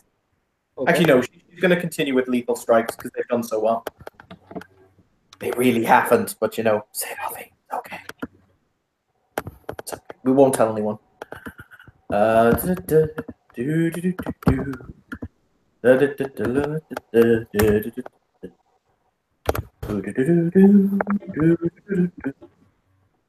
Fucking motherfucking ones. 1, 2, 3, 4. That's not too bad. For the record, just as I'm sure that we've told people this a number of times, in our game, one track from the total number of successes a 10 gives you, not the whole 10. So 10 gives you 2 successes. Well, 1 will take away one of the 2 successes from the 10. Sorry, I couldn't understand a word you just said. A 10 in this game is worth 2 successes. A 1 will reduce one of the successes yielded by a 10, not the 2, and not the whole of the 10. Okay. I'm just making sure that people realize that because we have said it multiple times. Good to know. I think it is. Beg your pardon? I think that's 3 successes you have. Mm-hmm. It's difficulty 5. Oh, then 4. Mm-hmm. So that's 4 plus 2 plus 3. Yep, so that's 4 plus 2 is 6 plus 3 is 9. Hashtag roll 9010. Let's do that thing. Let's do that thing. Let's do that thing. Rolling 9010. What a way to make it.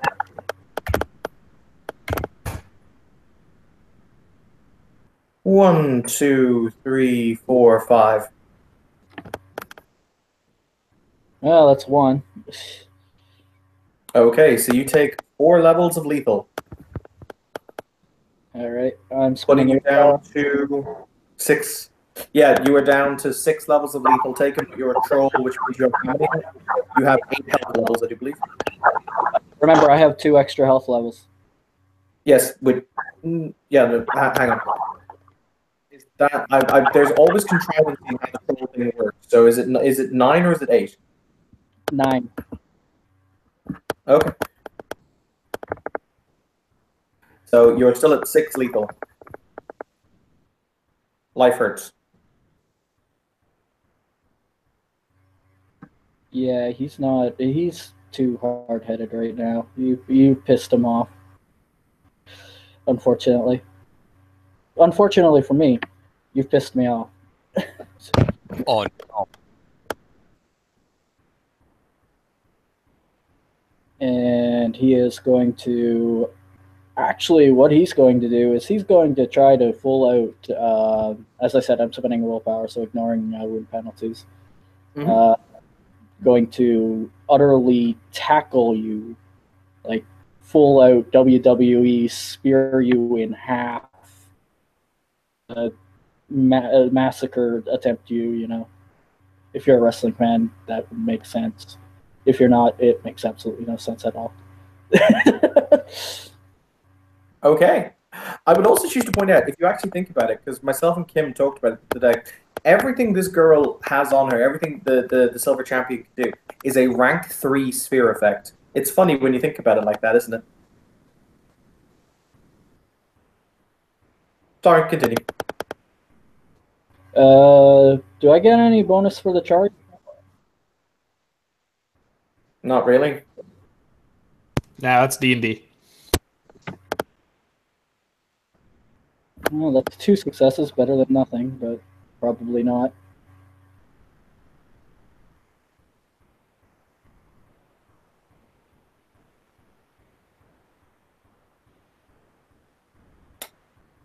Let me think. She did an action, so she really can't dodge, right? Oh, she can. She has multiple actions. She just hasn't been using them. Sorry? She has multiple actions. She's just been not using them. But you know what? Excuse me, Evan. Sorry. Sorry, continue. No, I just want to ask you a quick.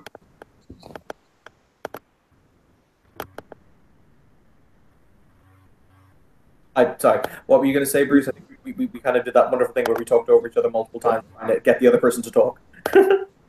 Yeah, sorry. I just wanted to ask you a quick question. That thing we talked about, my companion doing, are they doing that? Yes, they are most assuredly doing that. They, in fact, placed a bet on you before you. Placed a bet on you with Lando before. All right, great. I can't hear what you're saying, Evan. I said that he had his ghoul place a bet on him to win before he left, and I made a note of that his ghoul placed a bet on him, and it is all gravy.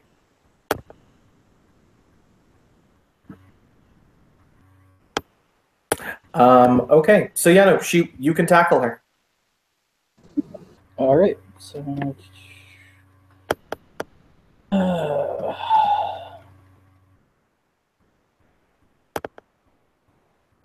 fuck's sakes. 3 successes. The dice gods no love you today. They no love you long time.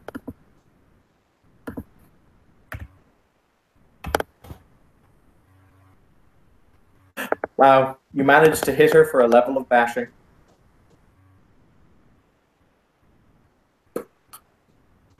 I'm gonna say that like but as you shove her, you basically crack her head back, and you see like a couple of droplets of blood fall from her nose. Okay. She's going to turn and she's going to say, "Ready to?" She's going to say, "Ready to surrender?" He doesn't respond. Okay. She will then proceed to ball her hand into a fist, and she's going to jab the 2 of the fingers. She's going to jab 2 of her fingers right into your throat. Let's go for another death strike, because they've proved so efficient before now.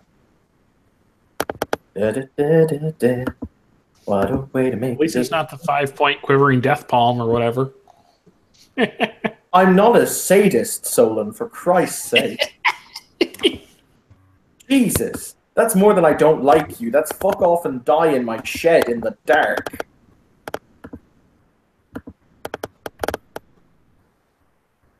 So that'll take out that. So that's 1, 2, 3, 4. So that's 4, which means there's 3 rollover, which means it's strength, which is 4, plus 2, which is 6, plus 3, which is 9 again. What is it with her in rolling 9s?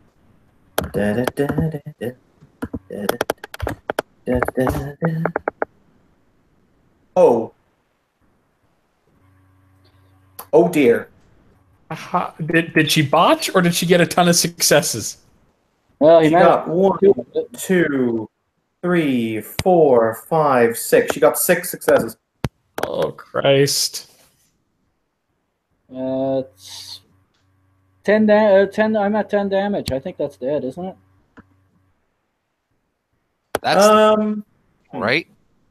What was that? Sorry, Austin. What's the damage breakdown? It 10 goes. lethal taken. So he's 1 over his in-cap In lethal. in lethal, yeah, which I believe gives you a grace period. I think it's only ag that kills you outright. Well, also, is that more damage than your stamina? Yes.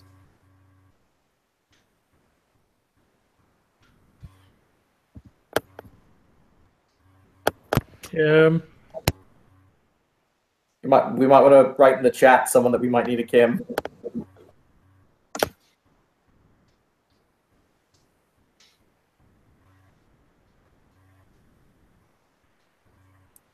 Look at her there, watching movies in the warm embrace of those she cares about. If it does, shit happens. She's so engrossed in the movie. If it happens, it happens. It doesn't really bother me that much.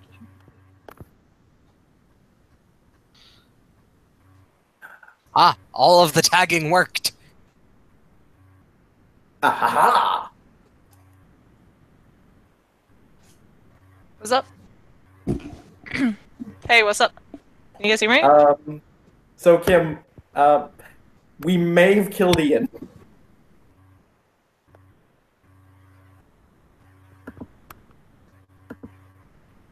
Okay. I think are we still trying to work it out if he is dead? Is that a thing we're still doing? No, it's I don't know if he's dead or not. How much damage did he take? All in all, he's in excess of 10 lethal. Holy. And he had 9 health normally. Yes. That still puts him at dead. Players. Yeah, that's the thing. Is it a bad thing? Kinda. Okay. It happens. Shit happens. It's fine. We're just hang on, Ian. We're actually trying. I'm trying to find. I don't know if you get a grace period or not. I got this. Let me pop my knuckles. Sorry, it's gonna take me like 10 or so minutes. You're dead. Stop. No, hold on. Yeah, and we can start it back up and like just give me a little bit now, and we'll continue with the movie. Okay. Tell Michaela I say hi. Oh, check your PMs, by the way. I sent you something kind of funny that Michaela said. Yes, he's gotta know. What could go wrong? So, but Evan, long story short, the PM, Michaela kind of forgot your name and referred to you as something which was utterly hilarious. But anyway, okay. It's okay, I forgot her name half a dozen times. Fair enough. Okay. I don't have the freaking picture because I'm not at my desk. I'm on my laptop. It's not my laptop. Anyway. Okay. So I'm assuming there's kind of like a pit. Natasha, fucking stop. There's like a pit, then you got the front door and shit over here, and like people can just walk up in here, right? Yes. At this moment in time, the crowd are kind of cheering. They don't know he's actually dead. They just saw him fall. Basically, how it happened was he got the kind of two finger strike to the neck, and whatever else. So the crowd is like, "I'm the silver champion. Takes yet another victim." You still made the champion bleed. You did make her bleed. That's fine. She'll probably be healed up soon. Anyway. Okay.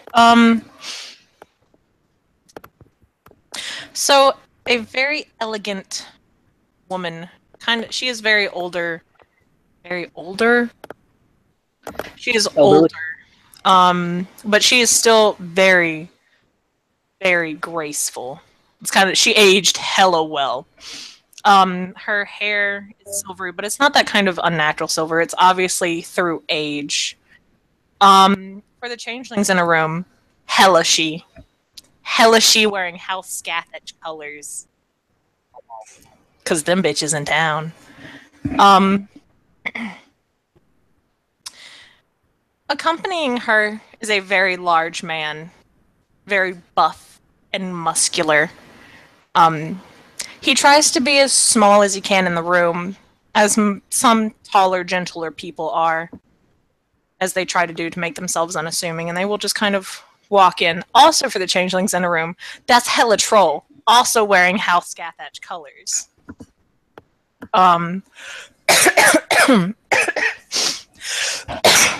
Sorry, Evan's like contaminated me. I'm dying now too. You're not allowed to die. Stop eating my headphone cable, you little... So... she will very quietly walk in and look at... Is anyone working the front desk? No, there will be a number of guards outside, but everyone else is inside enjoying the fight. As a matter of fact, people will probably start to be leaving now because this was the last scheduled engagement of the evening. Okay. So she'll probably look at one of the guards and say, "Go and retrieve someone of importance, someone better than you. Tell them I need to speak with them immediately. I am here to reclaim what is mine." Yeah, I get the feeling I have to do this sideshow thing. There we go. Mr. Weiss, one of the guards will kind of, because you're basically the head of operations here, so you're wearing kind of an earpiece, and they'll say, "Mr. Weiss, some crazy old bitch, really pretty old bitch, is here. Really weird things about reclaiming what's hers. I swear to God, it's like she snorted some PCP. You want me to throw her out on her ass?"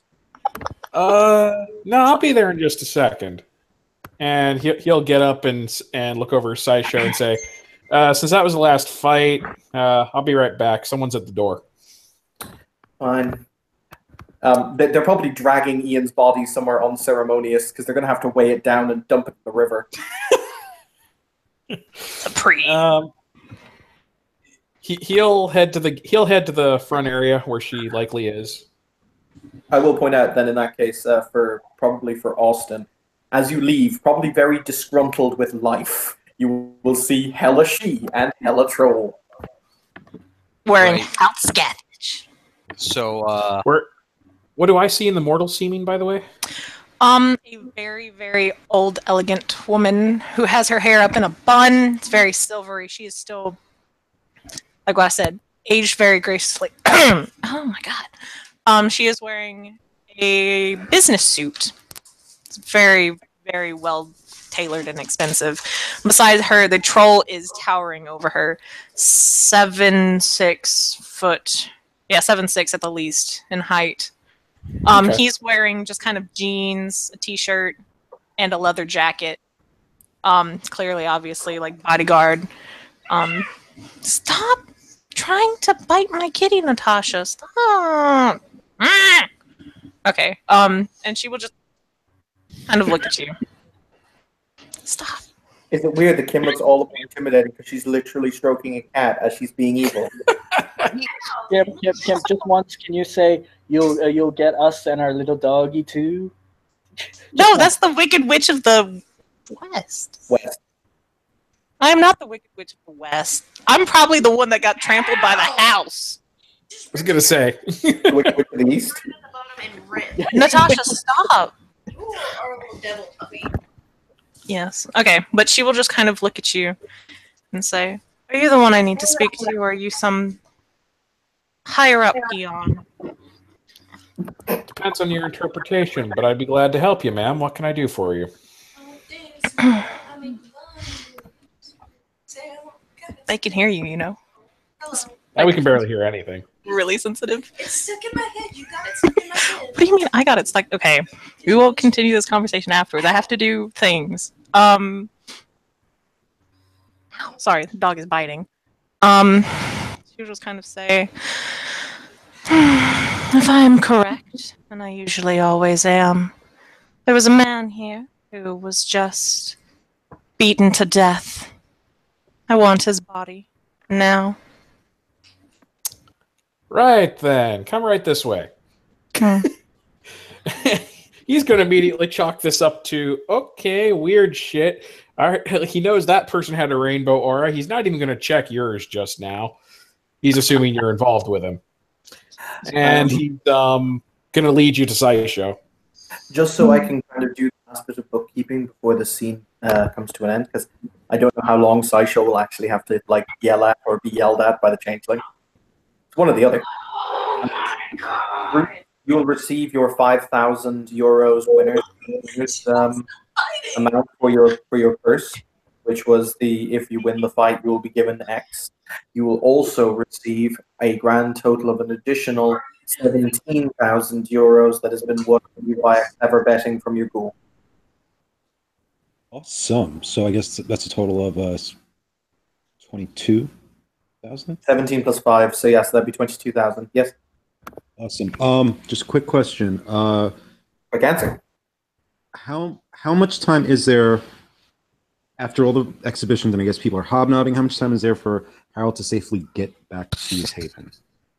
Oh, this probably, the last fight probably takes place at about 3 o'clock in the evening.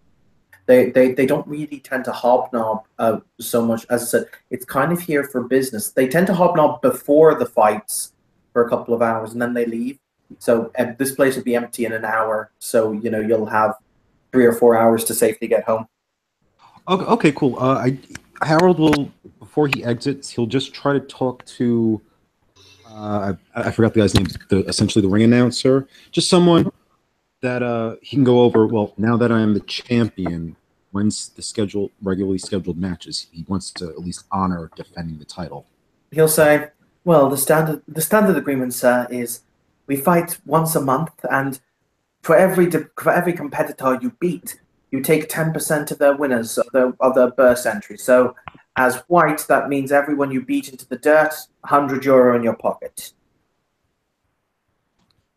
No, it's says sounds good, and yeah, we'll see you guys later next month.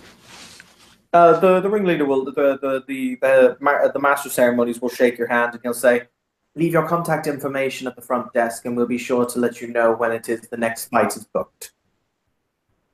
He nods, and he'll do so on his way out with his companion. Wonderful. As I said, I don't know how much. I don't know if, as they're being led in, I don't know if Jeremy wishes to interact with the Scaffage or not. It's up to you. There's a Scaffage. There's 2 Scaffage. That's right. What does the troll look like in its mortal mean? Yes, one is very tall, and the other one is like 5'6", 2 feet taller. Hang on, Austin. Austin. What up? Love me. Not really. I was just wondering if you interact with the Scaffage if they're being brought in, or you're not. You were breaking up there. Oh, sorry. I was asking if you were going to interact with the Scaffage as they walked in, or were you not? Not my house, not my business. But I will definitively note that that's a big troll. Very big troll. A very big troll. And that's a real angry long ear. Oh, yeah. Actually, no. She'll probably notice you because she wants information, and considering a changeling was here and just watched another one get beat the fuck up to death, she gonna have some questions. There will be answers to that will probably be should probably be on another scene so we don't make this one last longer. I'm good. You will, as I said, the mages are still probably seated on their dais, probably drinking and talking after the match. Sideshow's kind of relaxed. He's probably speaking to his sister. The silver champion is sitting kind of. One of her legs is rocking over the side of the dais where they're sitting, very relaxed. He'll kind of look up as Finlay enters, and he'll say, "I wasn't expecting more company, Mr. Weiss." Don't get her riled up again. He just goes up to him and just quietly says to him, "Apparently she knew that fellow down there just died. And she said she's here to reclaim the body." He will look up and he will say, "Welcome to my humble exhibition hall. You are."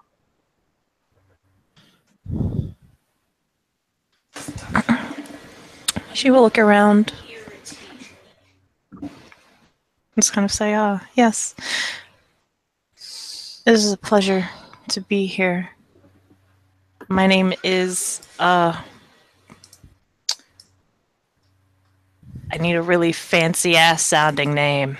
Constantine? No, it's not going to be Constantine. How do you know? Don't you assume her gender? How about Esmeralda? Esmeralda. Why you gotta say it like that? Fucking yes. You said it like... I did not say anything. Go, Esmeralda. Babe, I need support. All right, Esmeralda.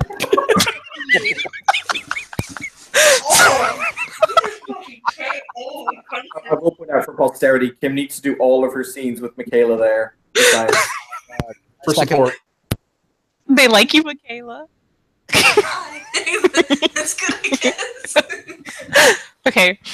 Oh, I'm sorry. No problem. Sorry.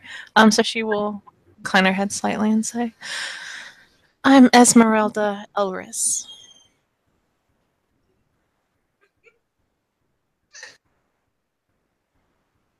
I can't fucking stand you. No, it's just you, as oh, I pet my cat. I'm sorry, okay? Look. You have a fat Technical white ball difficulties, behind guys. you. Michaela. Okay, so she will pretty much say, sorry about that.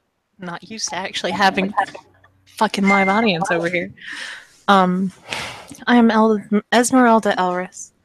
As I said to him, I'm here for the body.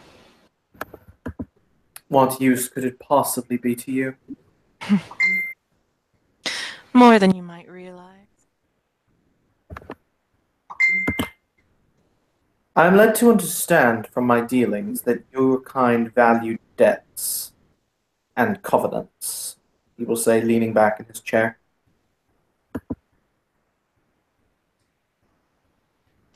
Indeed, we do. Multiple times your man threatened my life. He had his vast hammer on display. My champion gave him numerous options to surrender. He did not. So, my question to you is, how are we to treat his demise? His own stupid folly? Or are we to consider ourselves to be less than cordial?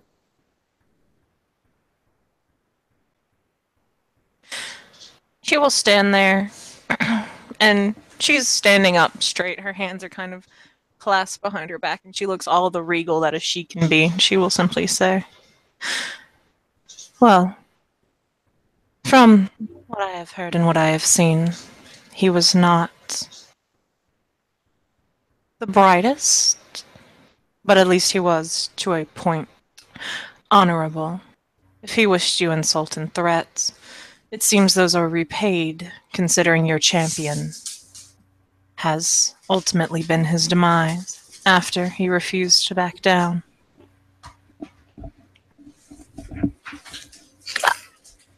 There is a nod of the head under the hood, as he will say, very well then. We shall return the body to you. He'll snap his fingers. The Goombas will return, dragging the body. Because let's face it, Ian, you were a big guy. I mean, I'm going to take it with dead weight. It'd take at least two relatively strong people to drag you. That seems reasonable. Here's why the troll is here. I don't know. I'm half expecting the two guys dragging him to be like looking around around for other people and with the look on their face to go like, "Please help." And Finley's like, not me.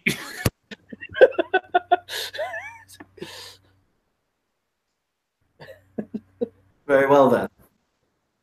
You may have him returned to you for whatever funeral rites you deem necessary.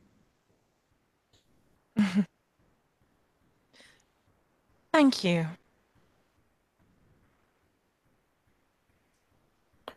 I can offer you a boon if you're willing to pay the price. Her eyebrow arches ever so slightly, and she will simply say, "Oh, and what might this price be?" You will contemplate. Your favor.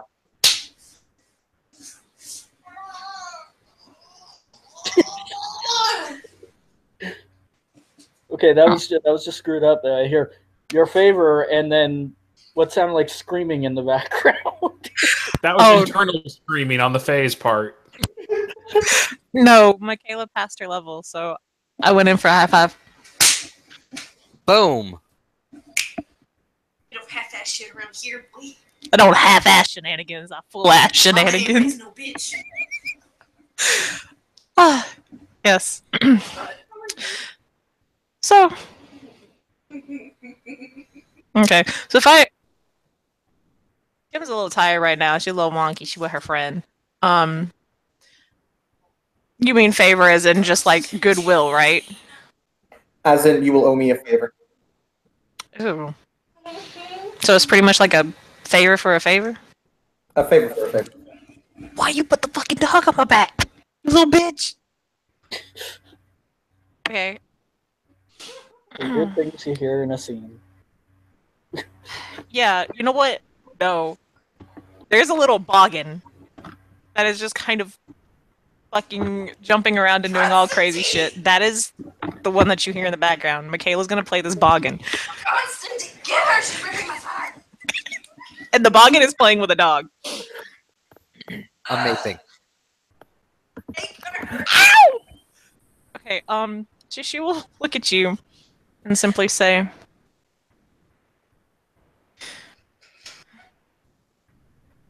"I can't stand you, Michaela." Not my name's Sideshow, not Michaela. That Okay. is a really weird thing to say to him. She will pretty much say, "Michaela, can you please be quiet for just like a couple of minutes? Thank you. I love you. Please."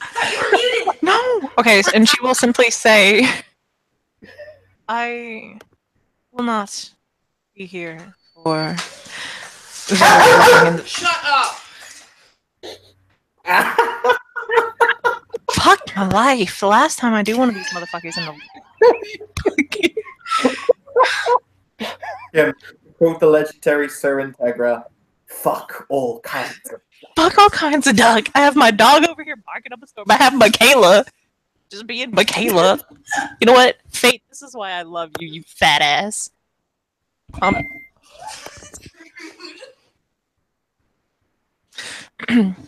I will not be in this city for long. I do not believe it would be right to owe a favor in which you might not be able to call upon at a later date. Oh, you know? Very well then. He will casually shrug, and he will say, "What value do you place upon this man's life?" His life? Not much. In Why fact, is I that? was.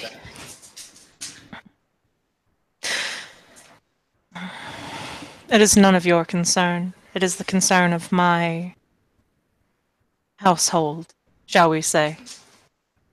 Oh, how very Game of Thrones. You have no idea.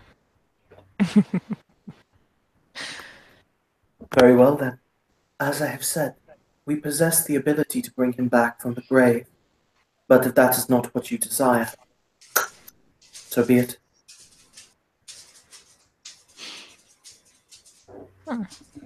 She'll look over at the troll. And they'll kind of make eye contact. It's just kind of like that thing. The boggin's still off in the back doing their own fucking thing. And they'll just kind of. He's adorable! Oh, yes, this is Hank. Oh my He just god. wants love. He looks so sad, but his face is full of love. I need to know its face. This is Hank. Hank Kim, need- why have I never seen the dog before? Because Hank is massive and tears up my room. Please don't try to sit on my lap. You are not a lap dog. Hank is a lap dog. He is in his heart. You need more lap, Kim. I do, but this is Hank. You're seeing all of my pets today, aren't you guys? The birds haven't flown by yet. No, the birds are in my room in their cages, though. The budgies probably. No, Hank, please, no. Oh, he's Do doing it. Do it, Hank. Hank. Really be Hank. The eagle has landed. I love you too, Hank.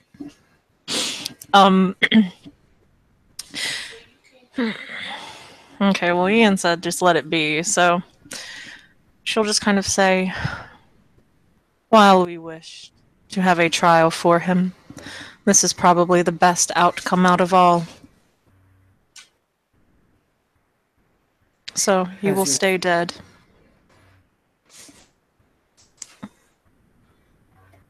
Daisha will smile as he will glance over at his sister, and he will say, in Japanese, "Do what you must, sister dear." Noise. Oh no. She will kind of look up and say, "Give me one." Can I just point out, as the ST of this game, I award Hank 1,000 XP. Does anyone object? Nope. Nope. Yes, I object. It should be 2. Wait, what was that? How much Hank will XP? now receive 2,000 XP because he is Hank. Hank. Hank Hank says, is Kimberly Dog. "You guys haven't even seen Spot yet."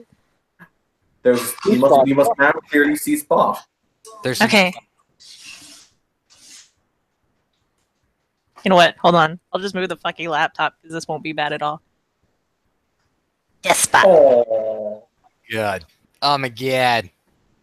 he's just so lazy. He's like, I don't need to move for nobody. well, he's like 8 years old and he's got gray in his muzzle and everything. He an old puppy. He's so happy. Yes. Yes. Okay, let us wrap this up. Yeah. So I'm pretty much. I'm assuming you gave Iki the pretty much go ahead, take his soul kind of deal. Yes. I don't have Discord on this It's laptop. fine. so- We will make some assumptions. Don't worry. I tell you what, like as I've said, because we're gonna just have Kim should go back to her friend, etc. So we will do the standard kind of players playing thank you watchers for watching thing. I think at this point. Oh, Yes. Evan, if it's alright, can I just make a roll in the Discord because I'd like Harold to, on his way home, attempt a feeding, like a hunt. Yeah, that's fine. Still live, you know, right? All right. What was that, sir? We're still live. I know. I'm just doing this before I call the scene to a close. I believe it's like perception, survival, or something like that to hunt. I don't know the rules off the top of my head. It's stamina survival. Stamina survival. I'll look Okay. at it. Also, I will point out, for God's sake, you are not Bakura, Solon. Accept it and move on. Evan, you realize we're still live, right? I 100% realize we're still alive because I haven't pushed the button to stop it yet. Oh, What's the difficulty, sir? Let's put it at difficulty. It's late at night in Dublin on a Saturday. You're probably going to get at least one drunk teenager wandering around, so let's put it at standard diff. Okay. 2 success. That means you get to feed for 2, I believe. Mhm. I think. Okay, cool. In that case, we will do the thank you players for playing, thank you watchers for watching. There's been another scene in Darkness in Dublin where Deathstrike, it's a thing. Deathstrike for president. Also, I don't know, Austin, I'd like you to end the scene, Austin, with a that bitch. This bitch! Thank you, players. Thank you, watchers, for watching. Kim is getting attacked by animals. Have a good day.